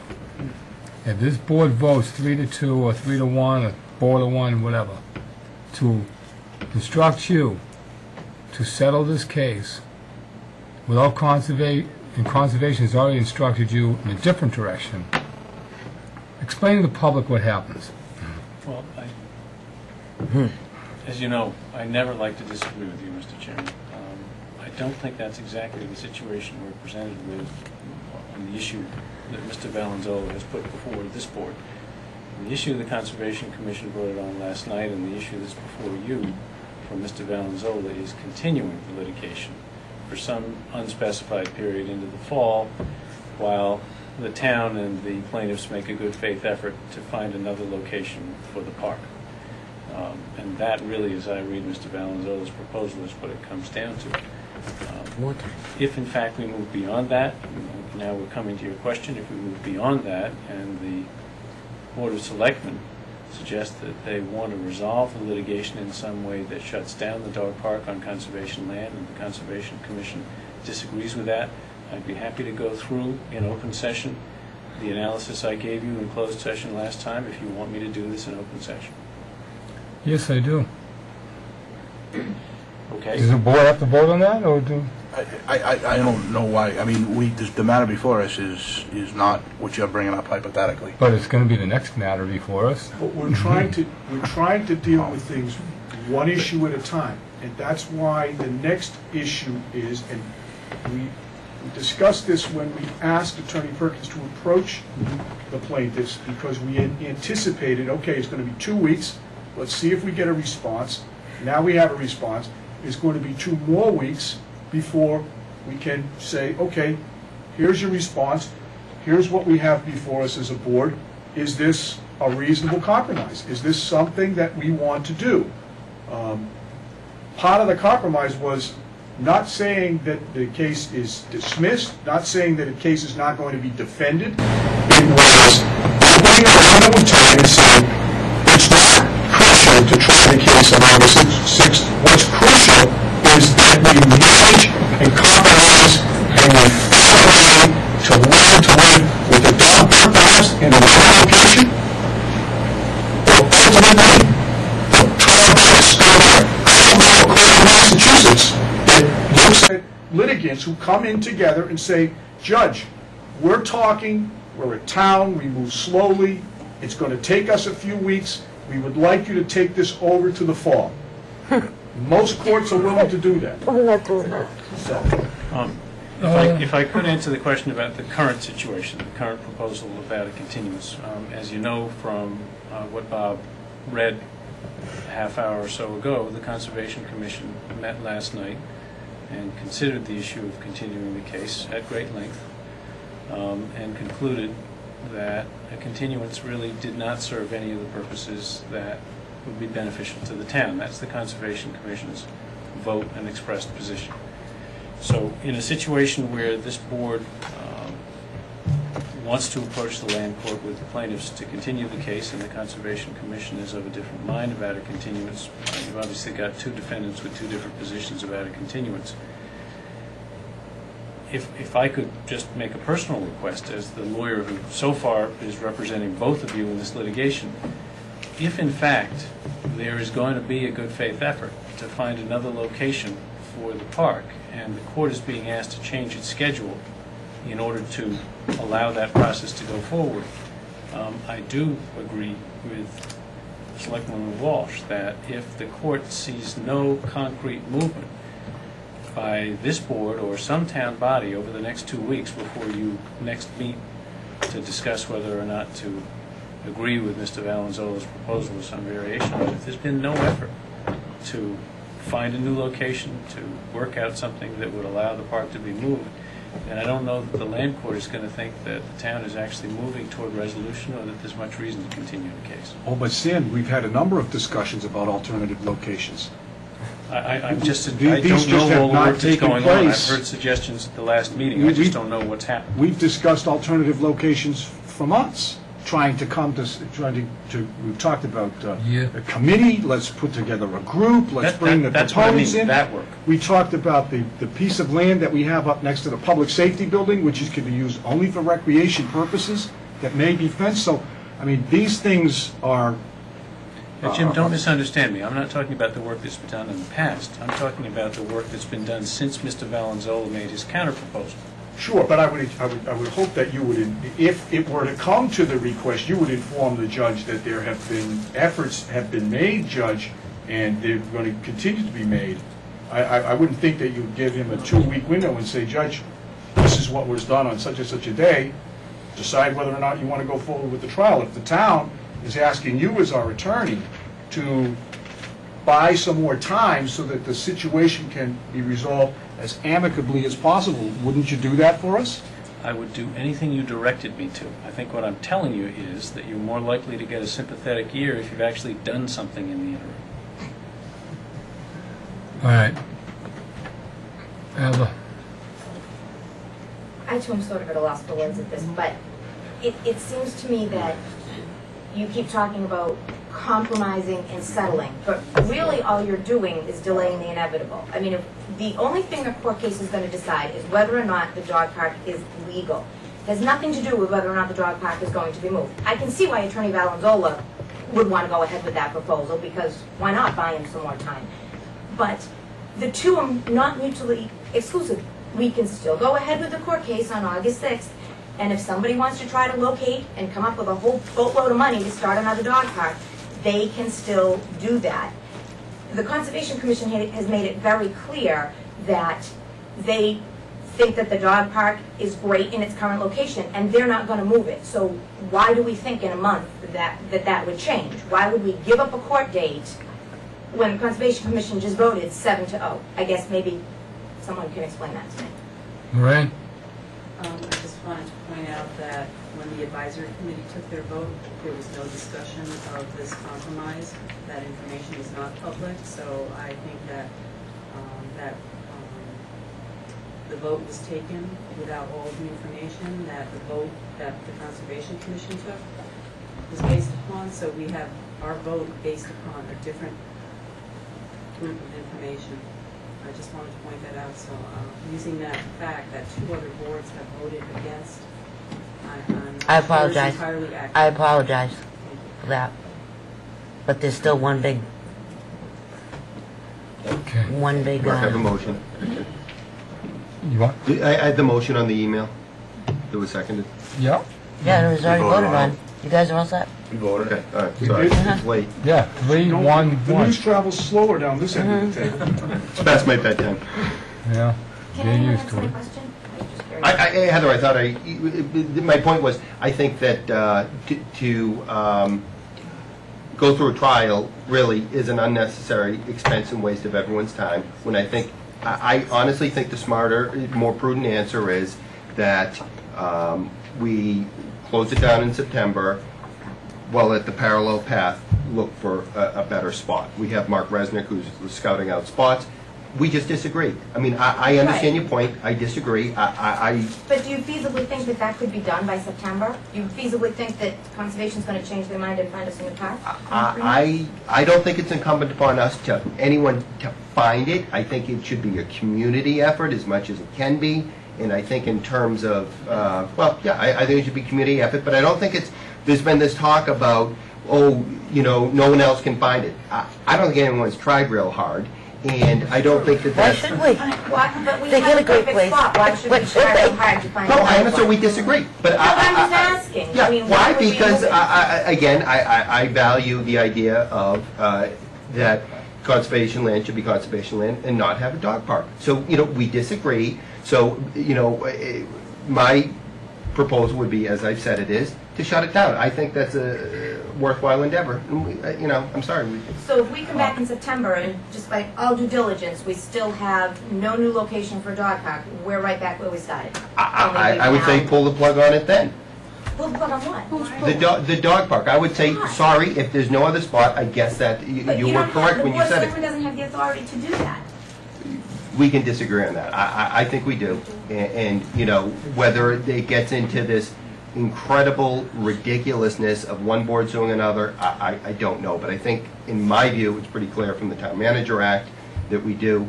Others can disagree. That's why there's always a winning and a losing side on a case. So, I could be wrong. But I think we do have power.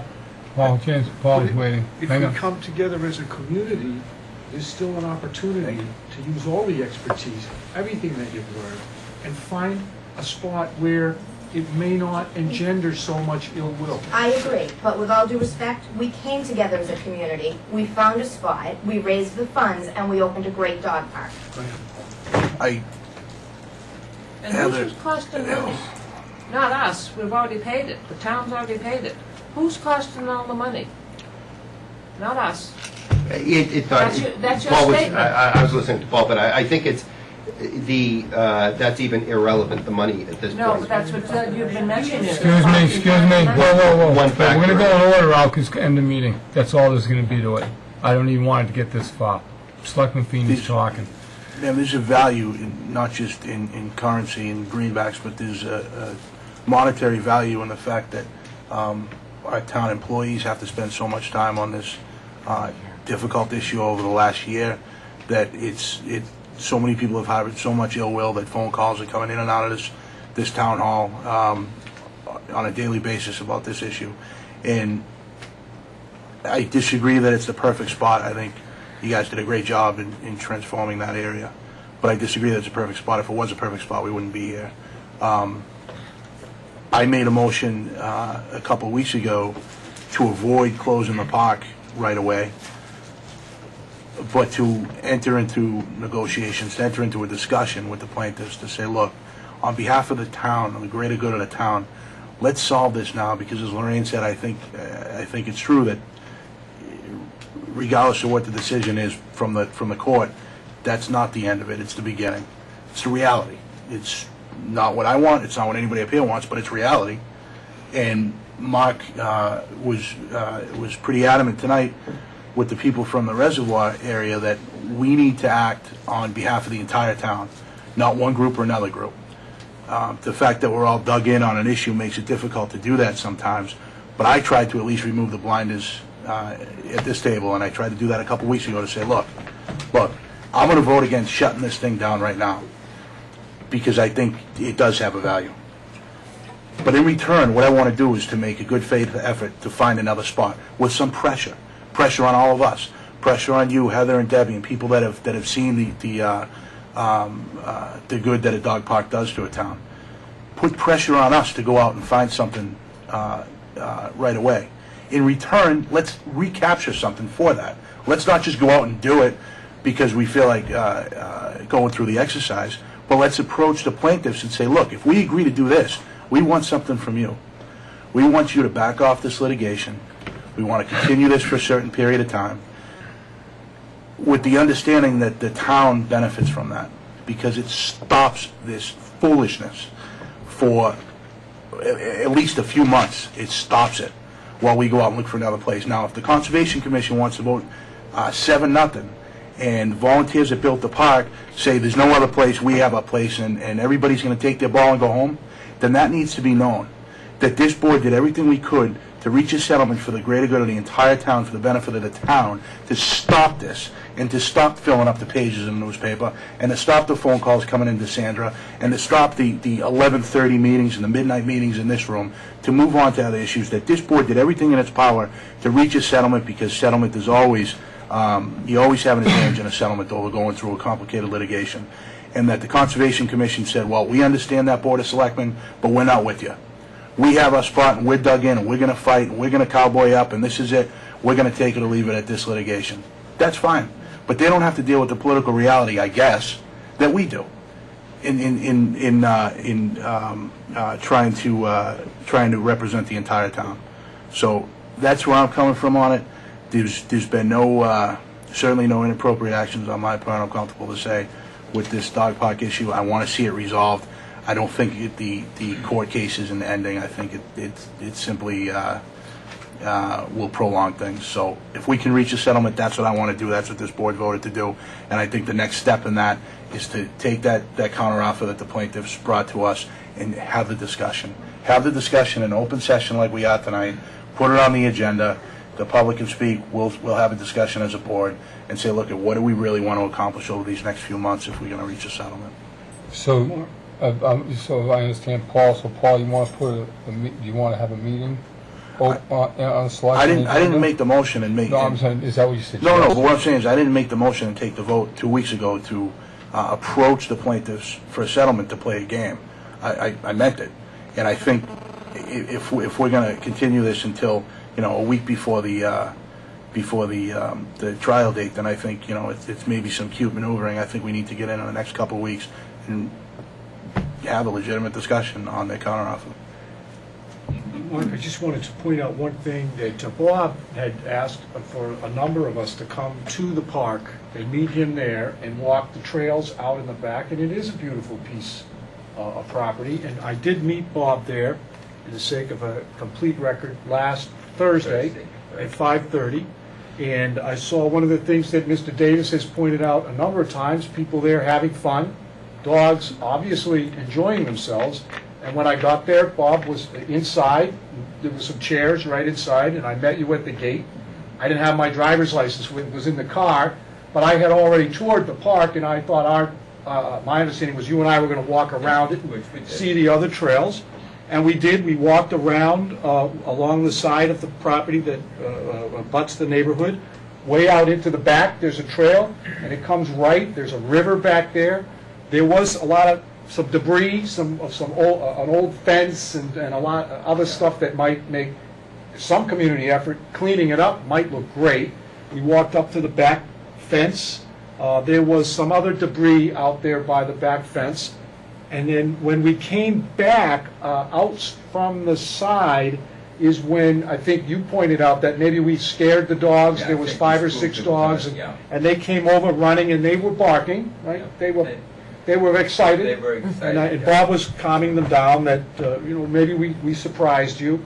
And we then proceeded to walk around, but I mean, fair to say that the dogs kept barking. There was something going on, and they were barking for a good long period of time, because you remarked to me a few times that, gee, Jim, I've been down here and I haven't And I heard have, much yeah, barking. Right. We were a good, I'm going to say 200 or 300 yards away, walking out towards the water, the pumping Spring station Street road. Yeah, Spring Street. And we could hear the barking. Frankly, Mark, I was surprised that I couldn't hear it at my house, as I think I might even live a little closer to you. But be that as it may, this was unusual from your point of view, but I hadn't been there enough. The times that I had been there, I'd heard the barking.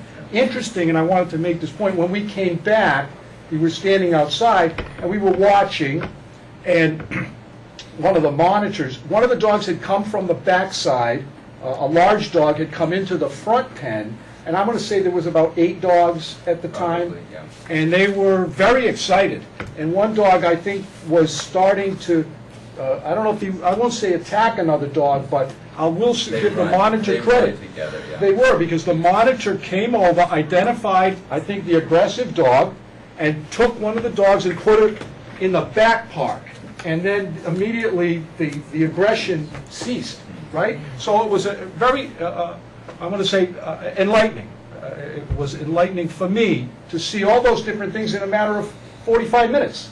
Right. And I appreciate, thank you for the offer, Bob, because And it was Paul helpful was to there, me. I think he had Share with everybody. a less noisy time. It was uneventful. I, It is pretty there. But I'd like to make a comment to Mr. Feeney, that in my statement that I read earlier, the Conservation Commission has always, you say we dig in our heels. We dig in our heels to a point, but however, I've made it publicly stated, I don't know, numerous times, we're always open to another location. Another location has not been brought forth by Mr. Resnick, any of the abutters. Yeah, they mentioned the old landfill, which is completely unacceptable for a dog park. We have been open for suggestions. We haven't, Mark and I have been out a number of times looking for places. The only, I'm sorry, just to follow up on what Bob Yeah. said, assuming I know what he said, is that the problem is, Bob, the feeling that I get from the Conservation Commission and certainly from the proponents is that, well, you guys go ahead and look for another location, we got ours and we're not going to cooperate. No, we have not said that. We So, said, so in the event that this board, well, we already did, we did vote to approach the plaintiffs to seek a settlement. If there are discussions that, in return for, the plaintiffs' cooperation in continuing the trial, that we go forth and try and scout out another location and present an entire package to the town that leaves us with a viable dog park with, limited issues. You're willing to cooperate, your Conservation Commission is willing to cooperate, and the volunteers are willing to cooperate in stated that numerous times. Okay. The one thing that we object to very strenuously is setting a deadline of September 15th, which was mentioned, close it down if we don't have any alternative. No, we do not want to close it down until we have an alternative. That's been our position. And that's fair. I think when we have that discussion on the settlement, then we can bring that up. Yeah. One of the things that we're trying to settle up here is the position that conservation land is not appropriate for a dog park, and maybe we should be looking for recreation land. You are. How do we know that until we get Judge Long's He ruling? is. Isn't that the whole point of August 6th, to find out whether or not conservation land is good for a My dog park? opinion is Judge Long already ruled that the park as operated prior to the time he first made a ruling on the motion for preliminary injunction, it was not passive recreation. So what he's ruling on is whether or not the regulations somehow change it. And I don't- unfortunately, Judge Long is not the final arbiter of that. No, but he is in this instance. Hold up, Maybe hold up, Maybe hold up. Attorney Perkins could comment. What we're trying to do is to assist in relocating, and maybe the Conservation Commission long-term doesn't want to manage the dog park. I mean, we had the issue of the dam earlier. The Conservation I don't maybe doesn't want want to to manage manage the properties dam. either, but I have 4 houses that we manage too. You know, it's part of the job. We manage a lot of different types of property. We manage properties, the farm stand up off, you were talking about earlier, when you come off of Texas 7, that's conservation land. We manage that also. And we manage a lot of different things. That happens to be But a Doug, park. it hasn't brought forth a lawsuit with all the underlying issues that go along with that. That's the problem here. I had my hand up for over half an hour. I've tried to recognize you, but somebody, What I would like to have happen here is for Sam to address the public of what's going to happen if your board votes to settle this or to close the dog park whenever we've already voted that we're not going to and we want to proceed. I think that needs to get out into the public. I asked that an hour ago. I know. I'd like to hear what Sam's scenario. Sam, what's could gonna you answer happen. my question now? If this board votes not to defend the lawsuit, what happens? We've done that. Why are we asking him a question that's a hypothetical? We It's haven't- not a hypothetical. It's been brought up 5 times, James. It was brought up last week. It was a motion on the table. So Well, I want to, we're going to let the public know everything Let's be here. clear in what we're asking. Yes.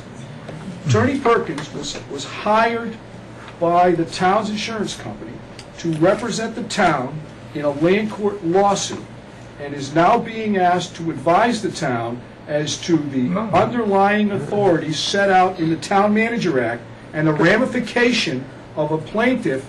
I'm complicating it because it's complicated. Naming multiple boards and being able to split the authority of the town's ability to compromise that litigation. Well, actually, I'm not going to give a final opinion on that. What I can do, and what I suggested earlier, is I can talk about what might happen if the 2 boards disagree about this continuance proposal, which is in front of us.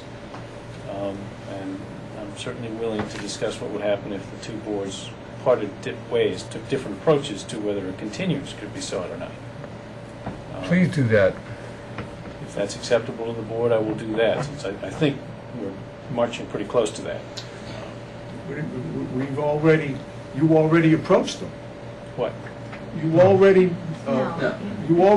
talked to Attorney Valenzola, and you told Attorney Valenzola that we had authorized you to approach them about seeking a continuance. In the meantime, we would make best efforts to relocate the dog park. Didn't you? We have a proposal, which you have voted to make public, from Mr. Valenzola. But that was done Can 2 we let weeks ago. him, Jim, can we let him just answer the question, please? Last night, the Conservation Commission met to decide whether or not the proposal from Mr. Valenzola was acceptable, and it voted 7-0 to say it was not. But the Conservation Commission never made a proposal to Attorney Valenzola. The Board of Selectmen did. Quite true. Okay. But there are 2 parties to the litigation who are defendants, the Conservation Commission and the Board of Selectmen. They're both named parties. The proposal for Mr. Valenzola was a proposal under which the parties to the litigation would jointly approach the court and say, we would like a continuance because we all collectively want to discuss relocation in the park and not continue, or not have the litigation proceed while those discussions are going on. The Conservation Commission voted last night to say, we don't agree with that. We wish to have the trial go ahead as scheduled. So we're now in a situation where if this board votes to accept Mr. Valenzola's proposal or some variation of it, there would be the plaintiffs and the Board of Selectmen, 2 out of 3 parties, potentially asking the court for a continuance, the Conservation Commission saying they think that's not the right approach. Could I ask a question for clarification, Sure. Sam? I don't know, I mean, this is all new to me as far as the jurisdictional issues. If the Conservation Commission was named in a suit, hypothetically, where the Board of Selectmen weren't defendants like we are now, maybe it had to do with one of those, houses or another piece of property, the Spring Street property, they're named in a lawsuit. Sure. Is it not the Board of Selectmen that decides on litigation? the litigation response? There are a lot of hypothetical circumstances which would take us a long time to discuss, but if I can try to distill it and try to address In your that question as much as circumstance, I mean, possible. it's this board, correct, not Conservation Commission, that decides the course of litigation. Typically, yes. Here's the problem, Mr. Feeney. When the board is making a decision about spending money to resolve the litigation, this board controls the fisc in the town. Actually, Andy controls it with Right. your direction. When you're talking about a settlement of litigation, that involves dictating the use of land, which is Chapter 48C land, which the Conservation Commission, according to town council, manages, and the language of the statute says they manage it. If, in settling litigation, you take away, in their view, their authority to manage the use of that land, now you have a very complicated problem about the relationship between the town manager's ability to settle litigation and the Conservation Commission's ability to direct how its land will be used.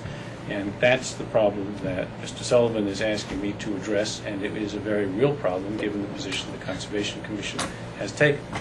So your opinion is that this board loses its right to direct the town manager the course of litigation based on the fact that it involves the use of Conservation I'm Commission going to land? stop one step short of that, based on my discussions with Mr. Understandable. Gellerman this afternoon.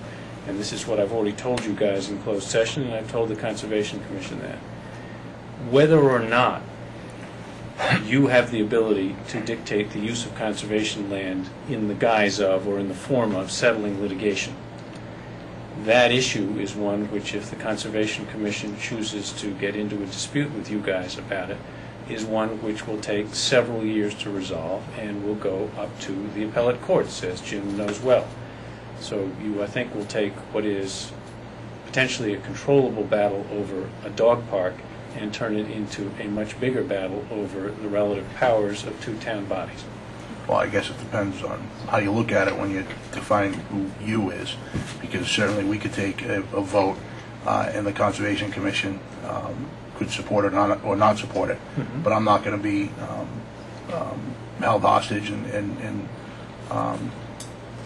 be forced to make a decision based on the fact that Conservation Commission is deciding that they're going to sue our board or they're going to fight this or whatever. We got to make a decision based on what we think is best for the town, Sam. Fair enough, and in fairness to both boards, obviously, if one board says we have an interpretation by town council that says we have this authority, and you guys have a view of the town manager statute or the charter which says we're not sure that's true, both of you may have very good faith bases for deciding this needs to be resolved in the courts.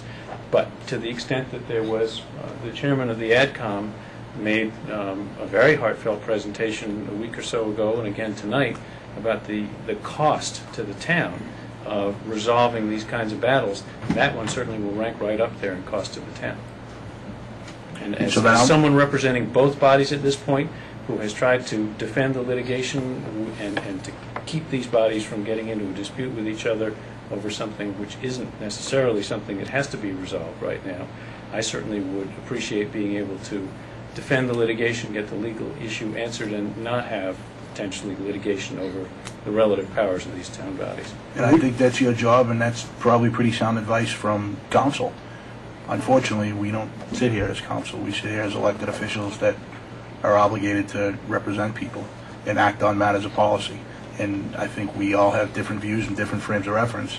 But I wish, that people would see that, we can't make a decision based on the fact the Conservation Commission may or may not support it. Then we're going to make a decision based on what we think is best for the town. In which case, Sam, it might make sense to put that issue off, not address that particular issue by seeking compromise and continuing the case for as long as we can in hopes that we can compromise it without someone in a court making a ruling. Would you agree with that? And since you've asked me, Jim, I will respond to that. Lawyers can never tell exactly how much time and how much effort and how much expense litigation is going to take, but I can tell you that Judge Long clearly made a decision, having seen the amount of litigation effort that's involved here. That's my point. The point is no, I think I do understand your point. Jim, I really think I do understand your point. If you're talking about avoiding the effort of litigation... No, I'm talking about the intramural dispute. Yeah. Okay, so that you're addressing that. The crowd didn't think that I understood that you were off track. I'm actually talking about avoiding the intramural dispute. Yes. By simply resolving the litigation in Oh. a 3-day trial, which Judge Long is talking about holding August 6th. No, because if that happens, then you will have undermined the authority, because this board has voted to entertain the compromise, and that, we're going to hear that in 2 weeks. And if we go forward with that, you've already taken or at least informed us that the Conservation Commission's not going to support that. So then, now we have the intramural, is it inter or intra? Intramural dispute. It's 2 weeks away. Well, actually, that intramural dispute would be trumped by Judge Long deciding to go ahead with the schedule that he set already. Judge, the authority in the Town Manager Act is not before Judge Long. No. So Judge Long is not going to rule on that. I think we're talking about apples and oranges. You guys are talking about requesting a continuance from the judge. If the judge turns down that continuance, you can go to trial without ever raising the dispute over the relative authority of the two boards. Yes, you're right. Doesn't resolve the issue. No. Right, okay. If you define the issue as what's the best place to have a dog park in town, no. Judge Long is not going to resolve that issue either. He's just going to decide whether you can have one on conservation. That's not the issue. Paul? A comment and a question. Regardless of what Judge Long rules, I think what you can do isn't necessarily what you should do. You know, he might say you can have the dog park. Still might not be a prudent thing to do. Question for Andy, which is, Andy, do you believe you have the authority as town manager to manage that land and shut it down if we direct you?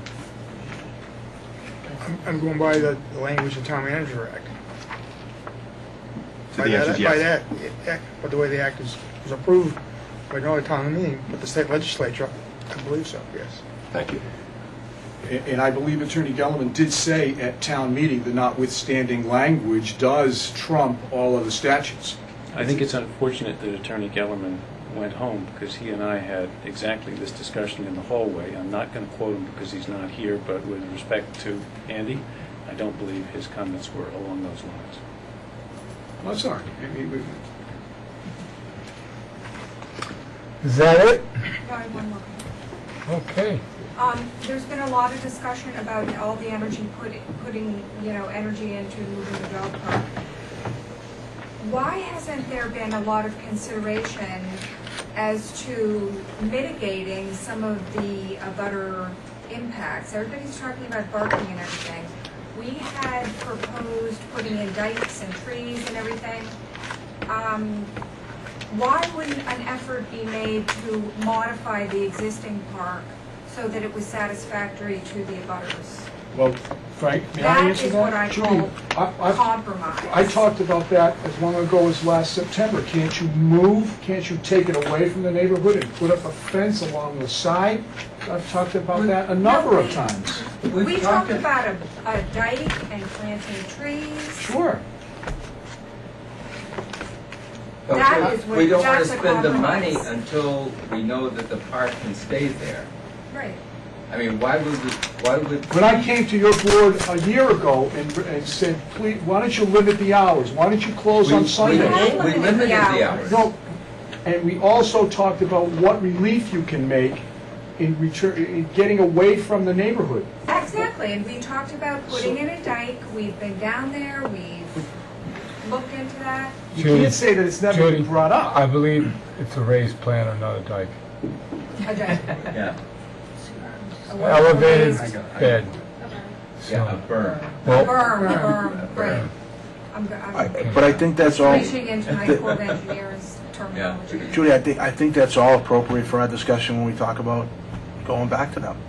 I mean, I don't know. That proposal has been out there for quite a while. Yeah, but not as part of a settlement discussion, though, Bob. I mean, you can have the discussion in newspapers, and you can have But it again, that at can this be done table. after the litigation. Yeah, but if we're going to offer that, then let's get something for it and end this. Let's end this. Let's seek a settlement. Let's go to them. But you're not ending it. You're just delaying it. No. Let's We go. would have to know if we could have it sited there to be able to put a berm there to do mitigation. We can't even consider relocating it unless we know if it's allowed on conservation land. Mr. Mortensen wants us to look at other conservation land, and then if we don't have Judge Long's ruling, How do we know if it's legal to put on I any didn't say that, Heather. conservation land? I didn't say other conservation. So you want us to look not on conservation land? Rec land. Rec land. Okay. Ed? Yeah, so you, I see two more people in the audience who want to speak. Do you still want to speak? My question, my name's Tanya Orlando on 180 Main Street. The issue before the court is whether or not conservation land can be used as a park. I understand the two selectmen at the end do not agree with conservation land, but how are we ever going to answer that if we don't go to court, if we don't follow through and find out the answer whether we can use conservation land or not? We have a lot of conservation land in Foxboro, thousands of acres. There's a lot of things you can do, and the statute sets them out, what you can do. And one of the things you can do is called passive recreation. And Attorney Gellerman's office has taken the position that a dog park can be passive recreation. That's really the essential issue. The issue before the court, though, is whether conservation land can be used as a dog park. The passive active recreation thing, I mean, I was there in the 70s. That wasn't active recreation. I don't know what it was. Well, nobody's going to dispute that at this point because it was so long ago.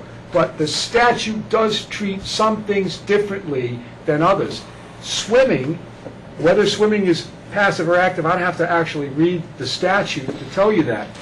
But no case has ever said the operation of a dog park is passive recreation. That's what led us, I think, into the lawsuit to begin with, that the door was opened to an abutter saying that's not passive recreation. And Attorney Gellerman's, the opinion of his associate, and then the subsequent opinion that he issued through Attorney Amara, also said, well, we think that a court may find that an operation of a dog park is passive recreation.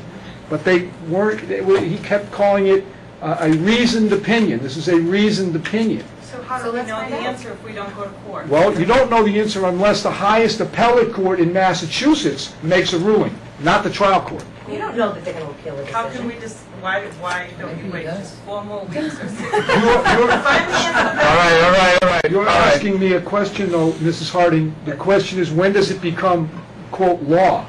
And what Judge Long rules does not become the law in Massachusetts. It may become the ruling in the lawsuit. It's an appellate court in Massachusetts that has the power to make a law. And correct me if I'm wrong. In the meantime, we end. Once somebody stops the lawsuit by not appealing any further, that's a decision for this piece of land in this town. It's final. Thank you for listening. Debbie, kind of. I was just going to make a comment to Mr. Feeney about what the dog park was willing to do as part of the compromise to make it, alleviate what the neighbors consider problems from them. And we have said several times now that we were willing to put in a 15-foot wide by 5-foot high by 75-foot long berm that trees would be planted on top of.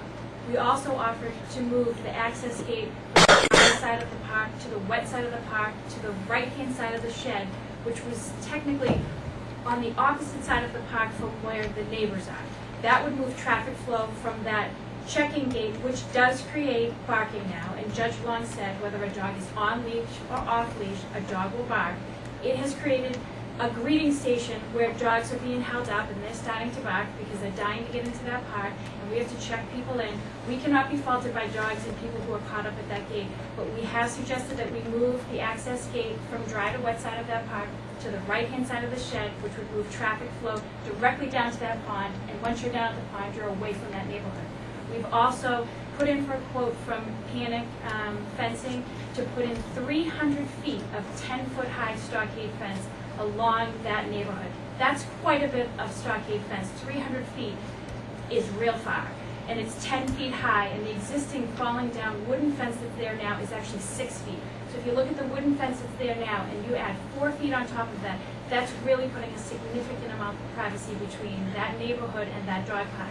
And then if you put on top of that a 5-foot high, 15-foot wide, 75-foot long berm with plantings on top of it, you're really putting quite a buffer between the neighbors and the dog park.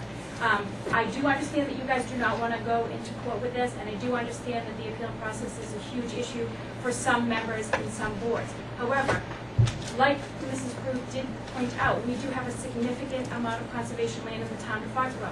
If we do not address now what we're allowed to do with that conservation land, whether it's passive or active recreational uses, the Conservation Commission has a jurisdiction and the authority to determine what and how we use these properties. Down the road, there could be some other situation and some other kind of activity that at some point may be questioned. So maybe now's the time to find out what Judge Long considers passive versus active recreational uses, because there's a lot of land here that we might be trying to determine how, when, if, and who actually controls that land. I believe in the state of Massachusetts that the Conservation Commission is an appointed board that has full control of their land. We did have 2 legal opinions from Mr. Gelman that says that they do have control of that property. I do not understand in any way, shape, or form why we continue to question that, but I do feel very strongly, and I've put a lot of time, energy, effort.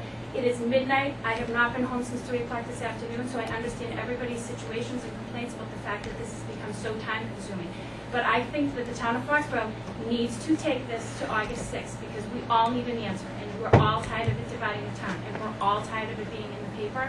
But really and truly, in my heart and soul, I stand strong and firm that I think the Conservation Commission has the authority to control that property. I think they made the right decision. I think that we can certainly do things to make things better for that neighborhood, but I feel very strongly we need to take this August 6th to court, and we need to stop debating whether or not we take it to court. Okay, that's it. Thank you, David. We're on for 2 weeks, right?